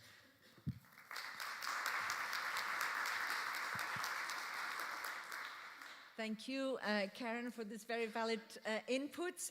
And then we proceed to the second session on energy sharing, and the rapporteur is Kęstutis Kupsis. Kęstutis is the Vice President of the Lithuanian Consumers Alliance, but also a member of the European Economic and Social Committee. So can you tell us what should consumers be mindful of when entering into and choosing between different energy sharing schemes? This was part of your discussion, and any other. Yeah, thank you for the introduction, and good to see you here. Many friends, many colleagues. It's a great pleasure, and I'm looking forward to the debate later. In the breakout session, I was selected to be the rapporteur for. We had a quite heated debate. There was a bunch of, let's say, issues raised, and we had two presentations from different models. And well, what they have in common is that deep acknowledgement that renewables are the main source of the energy in the future, because renewable energy sources are cheapest. And potentially also, when you own the production facility of renewables, it becomes definitely the cheapest one. There are nuances about that, and I think the two models provided today during that breakout essentially raised a little bit of a different approach possibility in how do you structure that ownership. So with solar being cheap energy source, you can potentially employ an energy community model and be in charge of your energy needs. However, it was quite clear to everyone in the room that there are so many obstacles for an ordinary citizen to become involved or to create an energy community that most of us would not even bother to go for that lengthy, bureaucratically complex way. And there are countries where communities are on every corner, so to say, but still there are countries where you have just nil, zero so far. So one of the models provided was just a collective self-consumption model built around an anchor participant of that scheme.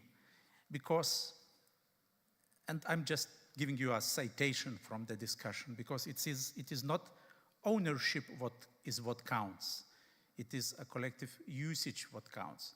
So in that case, you, for example, have let's say a collection of 60 families using excess energy produced on top of a warehouse. And that warehouse is owned by a commercial company, by a business, or it could be a hospital, or a charity, or a kindergarten, and so on.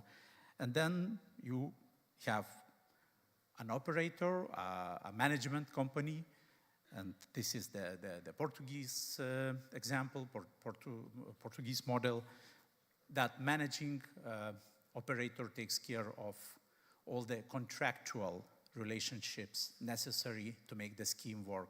So in that case, you do not create a legal entity. There is no community as such created, but the whole system of contractual relationships and all the flows of information, of money, of electricity, essentially create a community. And that's from my perspective, that sounds like a virtual community. And, well, it functions. So this collective self-consumption model attracted a lot of attention from the audience. It's a functioning. It requires an anchor member. So, as I told you, like a big company willing to expand their solar roof installation, and then they appoint this management company which takes care of the rest. Everybody profits. Consumers get to pay 20% less for their energy bills. And they are free to leave the scheme anytime they want. And the actor is engaged with that managing partner, usually in a leasing type of a relationship. So from another perspective, it's still like renewables, the cheapest, your own renewables, the most cheapest. So it is a cooperative model, which means that you essentially empower citizens to take care of themselves. There is then a very clear citizen initiative behind that, and it is there was some Dutch perspective provided to us by Siewert, and it means that you need like a right of citizens to be engaged in a local market and to trade electricity, essentially, to set their own cost, to set their own price, because they control the cost. And that is actually another way of energy sharing. Because even if you, even energy cooperatives,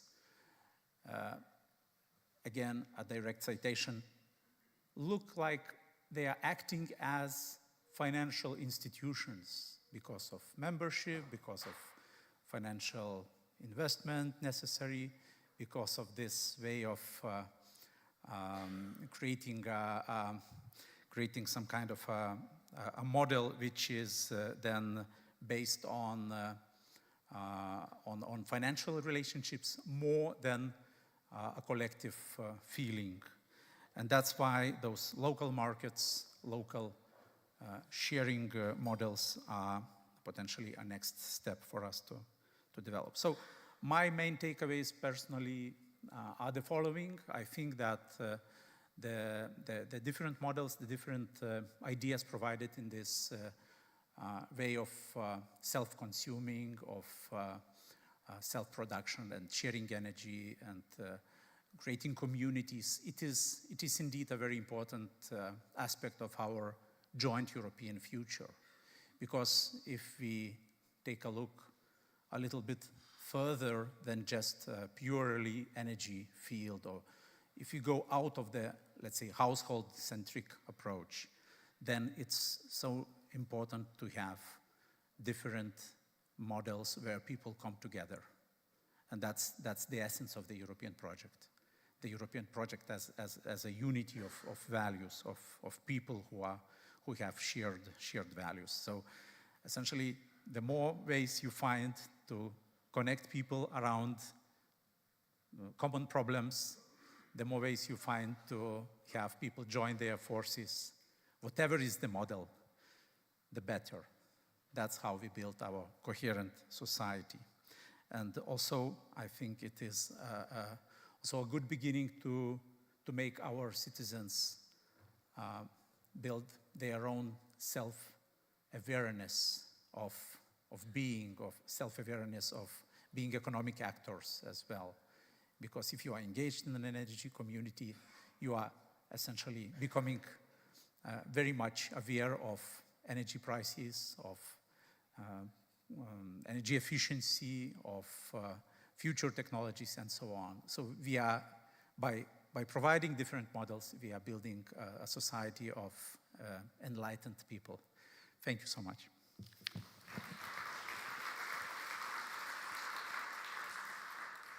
Thank you very much, Kestutis, for sharing with us these different models of energy sharing that we are all discovering together. And now to debrief us of the third session, which is about also a very important topic. How can we improve energy performance of our homes?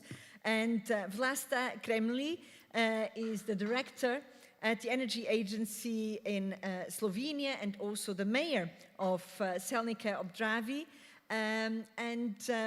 One of the key questions in that session was how can collective consumer actions contribute to improving the energy performance of Europe's building stock? Vlasta, we look forward to hearing from you. Thank you very much for the introduction. And yes, I will talk what can citizens do or how can and what can we all do to go to a greener and better future. And also me as a mayor, I have a lot of takes home from the discussion because it was very fruitful discussions. We start with the two nice presentation about the voluntary community groups for retrofitting the homes and also about the collective purchase of heat pumps and photovoltaics. And there are very important outcomes that I would like to share with you. So first, and I think this is the top, the citizens should be involved in the activities of the green transition, that if we want to reach the goals of climate neutrality. So as well, we have to empower the communities in different aspects also of planning and implementing. So to empower them, to give them enough information to work well. So we have heard about voluntary groups. So in that way, they discussed that it's quite difficult to get all this expertise and time to plan the work and also to implement the work. On the other side, we have heard also about the organized communities. They easier get people employed, so they have more expertise and they can help more. But as it was discussed, they think that it's at the initial stages maybe better to have volunteers because they can go to the people know them, they can go from door to door, they can talk, and they really build the trust, which is one of the most important aspects of the communities. As well, then it's get easier people to get involved in the organized communities. And there was also very interesting question, should the government do what the voluntary group is doing?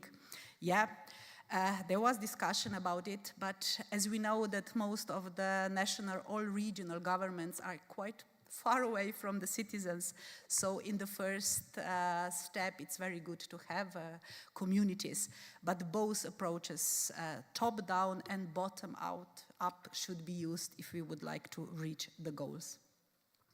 Yeah, communities should also have the master plans, that they should know what is important and where to do. And it's very important that they firstly do the activities and measures that are quite easy to implement, the people that are easy to understand, for example, like insulation of attics. And also it's very good if the communities cooperates with experts, with schools, university to get exchange information, knowledge, and also about the task force needed, like they do here in Ireland.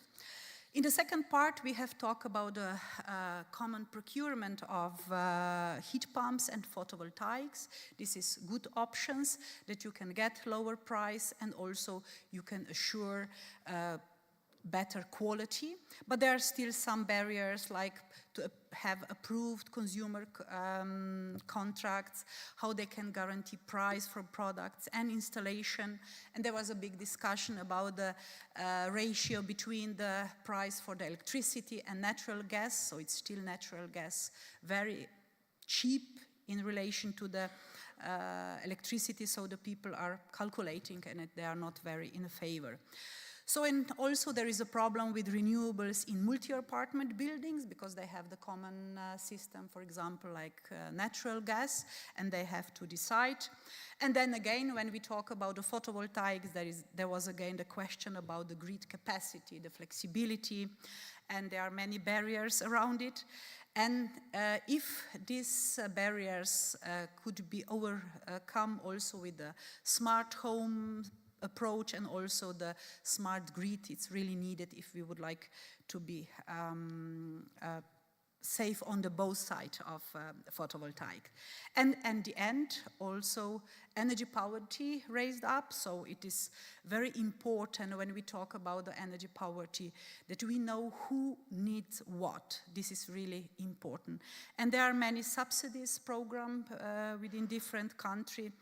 And, but still, there is not only talk about the money, but also about the awareness rising, sharing the information, because the groups, vulnerable groups, they have not only money problems, but also the problems with ability to understand and organize themselves to get this subsidy and to get home retrofitted. I think that was all from our group. Thank you.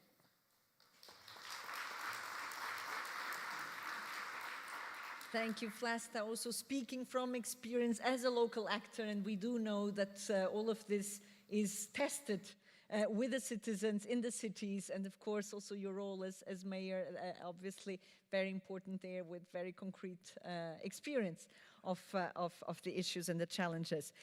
Very good. Now, as we've heard from our three moderators, we suggest now to launch the last poll of our day. And so I invite you to again scan the QR code for a last question that we then will also ask our moderators to comment on the results that you will be seeing. And the question is, can you describe in a single word what is needed to shift towards a consumer-centric energy system? After all, that's what we've been talking about. So what do you believe is the one issue that needs to happen, and how can you describe it in one single word? Not an easy one, but we're curious to see your replies. And I think soon we'll start. Trust is the first one. And there we go, with a number of input that you can see there on the screen. Empowerment coming out very, very big. And still very big. Automation taking up, information, socialism, some say. But empowerment being at the very core,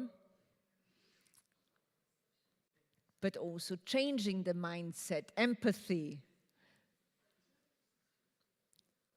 and liberalism. So we're getting political here. Very interesting. I'd invite our three moderators to comment. Yeah, with pleasure. I was trying to capture this poll by typing quick a very single and short word that was brains. I think that education comes close to my idea. It is indeed very much a gray matter issue in our heads, yeah, which is limiting us.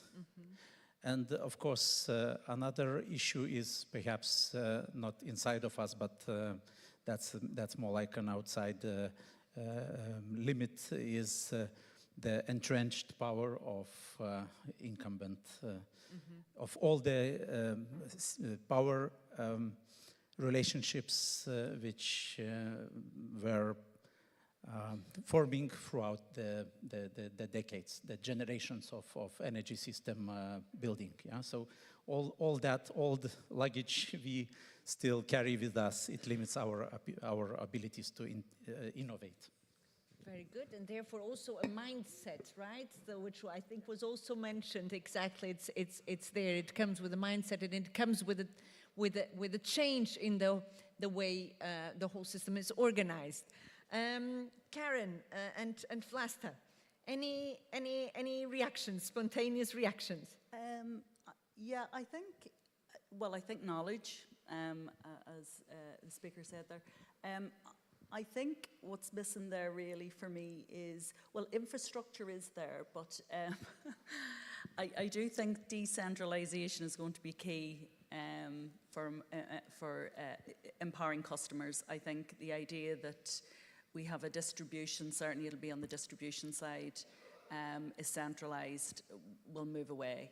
I really think that's what the future will hold, and we'll hopefully see more energy communities. We'll hopefully see a different way to approach the distribution system. And I think the distribution system operators, certainly in Ireland, see that what they are going to do is move away from just building wires to providing services for customers, which is a new mindset, really. Very good. So decentralization also as an enabler of empowerment. Absolutely. Very good. And Vlasta? Yeah, I will go for empowerment. I think this is the most important. In some countries, we already have a different legislation and policy framework, but many people, citizens, they don't have enough knowledge, tools, models, methods, how to really implement them. And I think this empowerment as a society, that we need more of this to really implement. And then if we use this policy, then we know what could be better or what we could change. So this is, I think it's the most, and engagement. I think this is, we have to be active citizens. With enough knowledge, then we can engage also actively. Thank you very much. So, and it's interesting because empowerment indeed comes out very strongly, and we're moving away from the notion of just mere protection to empowerment, because consumers are increasingly having the means and the tools to actually shape the way they consume, but also that they produce even energy. So a good development there. So I don't know if there are any reactions from the floor that you would like to share with us. No, we don't see any. Well, then I'd like to thank the moderators very much. And with this, we'll proceed slowly to the conclusion of our session. So thank you very much again for your participation and for sharing with us very clear outputs from the sessions you moderated. Thank you very much, and a big round of applause.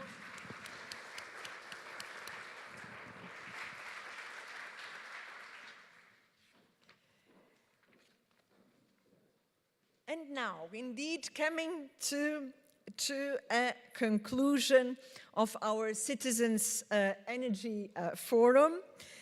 And it's been an intense day with a lot of food for thought.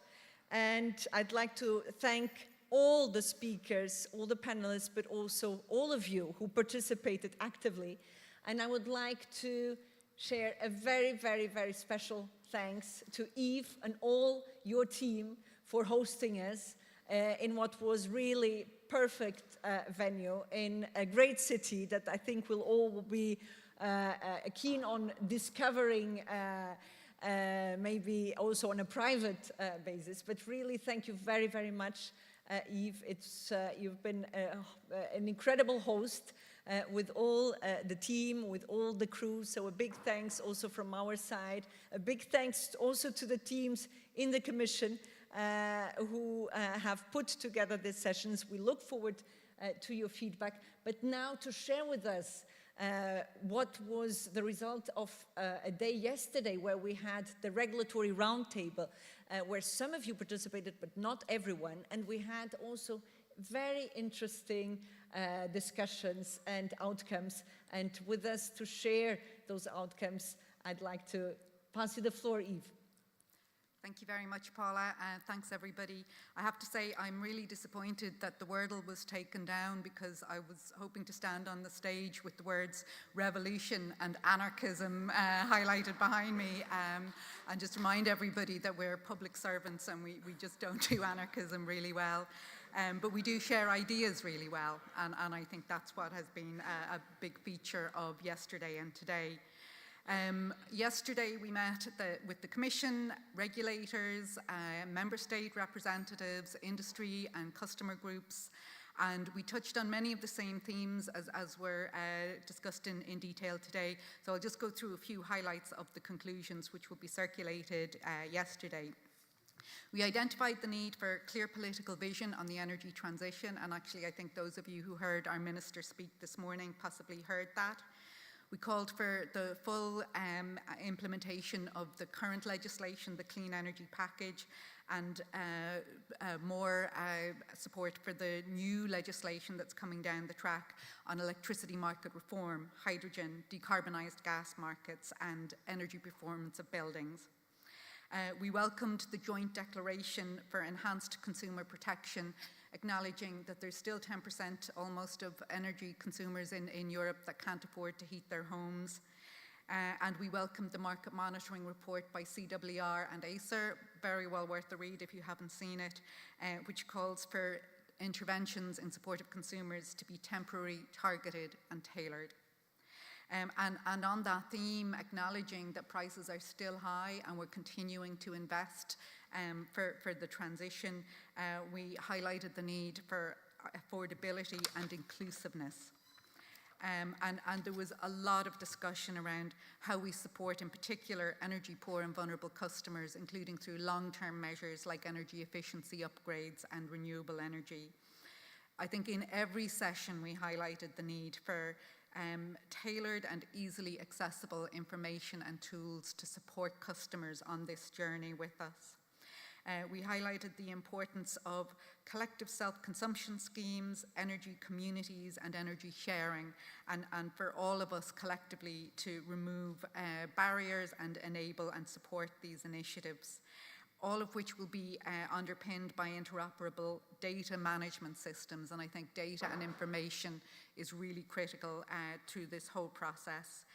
And as part of that, the digitalization of the energy system and demand response, including smart meters, but obviously not just the meters, the services and the information that they provide, and the rewards that they offer consumers, where they are prepared to shift demand and provide demand flexibility, and the need for digital skills and energy literacy to support consumers in doing that, and to use behavioral insights and other insights to help us support customers on that journey for better understanding and better, I suppose, optimization by customers of the tools that are becoming increasingly available.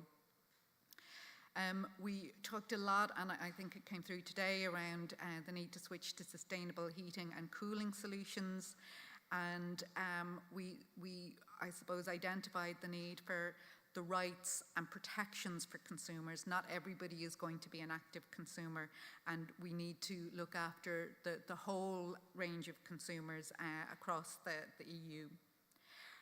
We, I think, found it such a useful day and continue to find it useful that we called for the continuation of the regulatory roundtable on energy policy for consumers. I think in particular we find it really valuable to share best practice and find solutions collectively. Maybe one thought that really stood out for me, and one contribution came from Monique Goyens from the EU Consumer Associations, who appreciated that we had collectively got out of business as usual mode to respond to the energy crisis. And I think we need to stay out of business as usual mode, whatever that was in the past. We need new solutions. We need to share those solutions. And I think with days like this, we'll really find the way forward. Appreciating that many of you will hopefully return tomorrow for our Communities Day and find even more solutions and more insights for us. And some of you are also hoping to get on a plane fairly soon. I'll wrap up with that. I'll thank very much, if you don't mind, my own team who worked very hard on this day, and particularly the EU Commission, who I think have really supported a very interactive and informative session. Thank you all very much.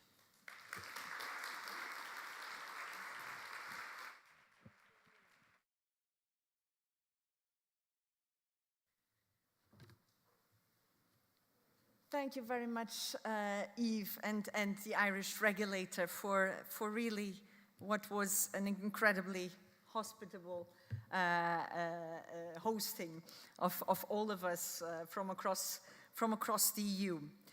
And to conclude, we would now like to share with you some of the conclusions of our day today, of the Citizens Forum.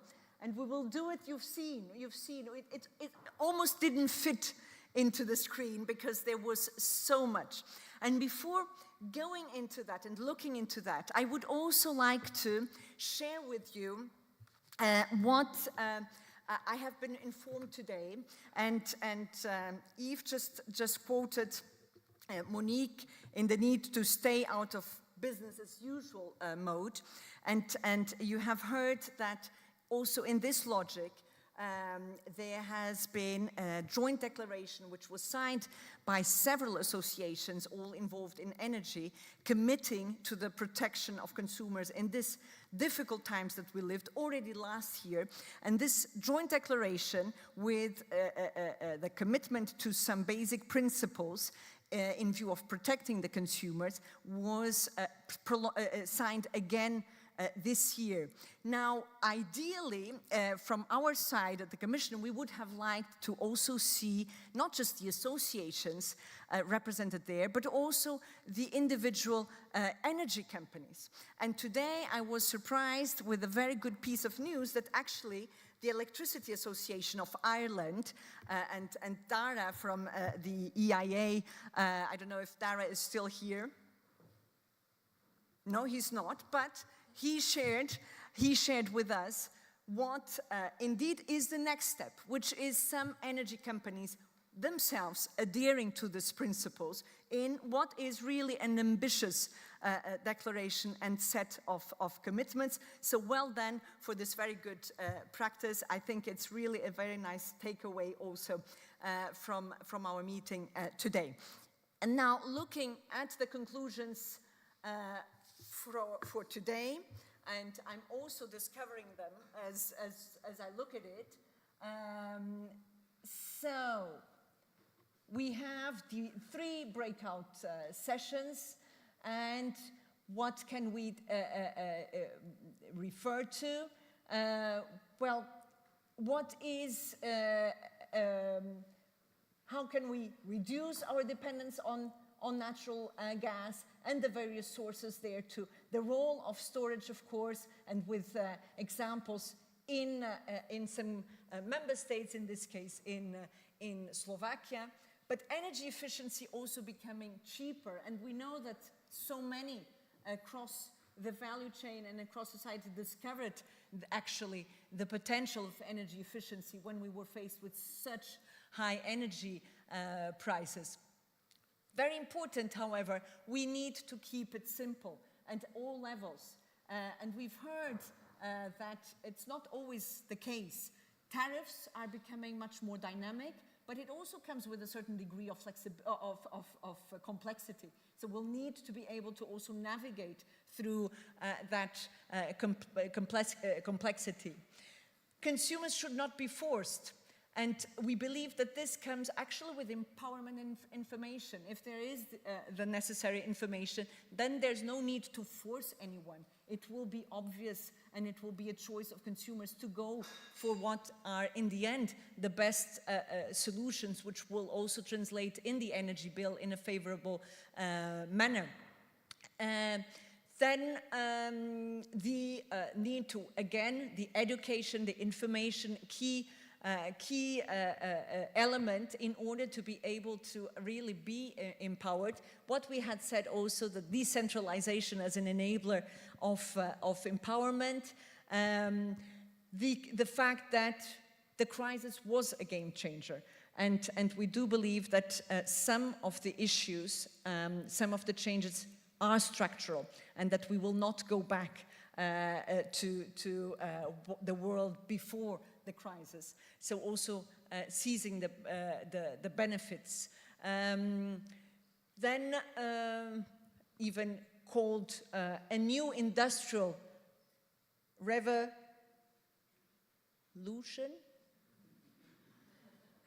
Not sure if there's supposed to be a words game there. You tell me. And the need also for skills, also indicated there. And indeed, we also need the necessary skills for this transition. But it shouldn't be me speaking, so I just turn to you for a possible reaction. Anything that is striking there that you would like to react to and to draw everyone's attention to.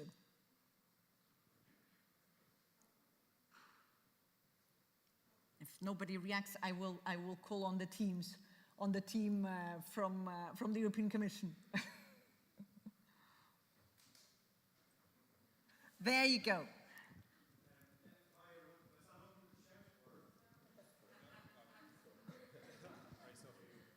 Thanks very much. Hi, everyone. My name is Gerald Halloran. I represent a local energy community group right here in Dublin. This is my first Citizens Energy Conference, and what I've noticed is that we kind of have like a really strong idea of what the actual things we need to do are, and there's a lot of like cross-pollination of there's common themes, right? So like, but what do we need to do to actually start like acting? You know, the energy transition, the clock's ticking, we all know. So like, what do we need to do in the room together? There's, a couple of hundred people here easily. So like, what do we need to do to start like actually moving things forward, you know, and acting and implementing all the good things that we're talking about today? You know, that was something I should have brought up earlier, but I'm bringing it up now. Thank you very much. Yes, now the work starts with this, right? It's about implementing, and each of us in our different roles plays a role in the implementation of all these various takeaways. Any other reaction? Yes, please.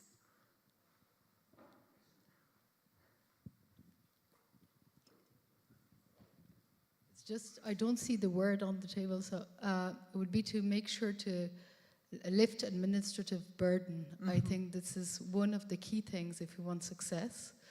It's an NRA saying it, so we are also facing administrative burden when trying to accompany the market as facilitator, and when we control, we do our job, but we also have to be able to do it with less burden. And when we talk about engaging citizen, the more it's complicated, the more it's heavy administrative work, the less you'll get in citizen involved.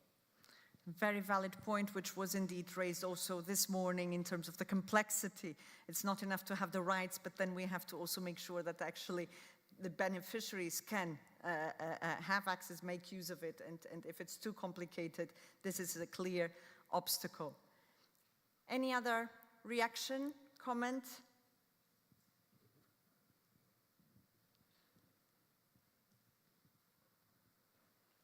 Yes, back there. Just to say, in these days of very high pricing, in terms of empowerment, I think the most effective way to empower the citizen is to incentivize the citizen to get involved. And the best way to incentivize the citizen is to give him a competitive price. Thank you for that. So really the incentives also in the form of the price and how we can make it more accessible, more affordable the energy transition, and that will bring along the adherence, the embracing. Yes, please. Thank you so much. It's been I think it's my anniversary of the Citizens Energy Forum, so maybe 10 years or something. So yeah, 15. Yeah, but 10 years for me. So it's, Okay. I've seen the change, and congratulations on this because it's very, very successful. The thing is, I still feel that we keep on being very top down. And somehow the Citizens Energy Forum is about the people. So this doesn't really reflect how the situation has changed and how people have been driving so much change. So it's not that we have empowered them, but we have provided tools for them to take ownership of the transition and gave them power somehow to act. Mm-hmm. And absolutely key, and it should not be top-down, and on the contrary, and that's why also in this forum the idea is to really bring also the voices of the consumers, notably in the form of the consumer associations present here today. And by the way, on this, the fact that we meet in this forum once a year doesn't mean that we are not listening also for the rest of the year from you and from all of you. So any suggestions that you would like to share, you know where to reach us and all the team, and that's extremely welcome. It shouldn't be reduced to this one moment in the year where we all come together. Yes, please.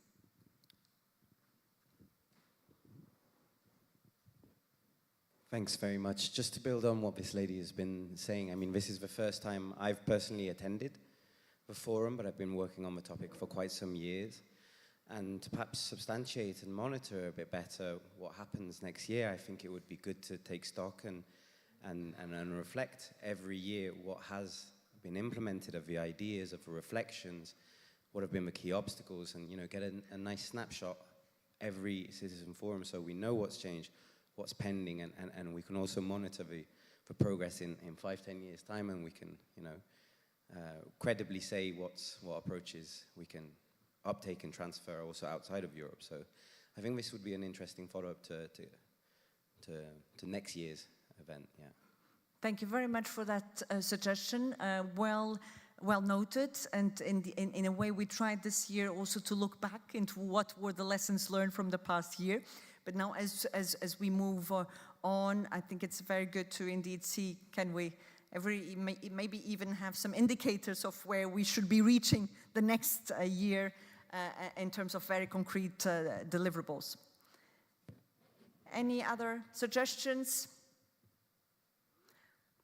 I don't see any. Well, thank you very much for these spontaneous reactions. You will be seeing the conclusions of both days, both today's Citizens Energy Forum and the regulatory roundtable, which takeaways Yves presented to us. They will be in the website of the Citizens Energy Forum and the European Commission website and the NDG Energy, so you'll be able to consult those conclusions and then indeed have them a bit maybe as a guiding reference also for what should be takeaways and issues to monitor, to implement between now and next year when we meet again. So thank you very, very much for all your very active participation, and hope and wish you a very safe return for those who still stay tomorrow for the discussion on the communities. Wish you a nice stay, and we'll keep in touch. Thank you very much.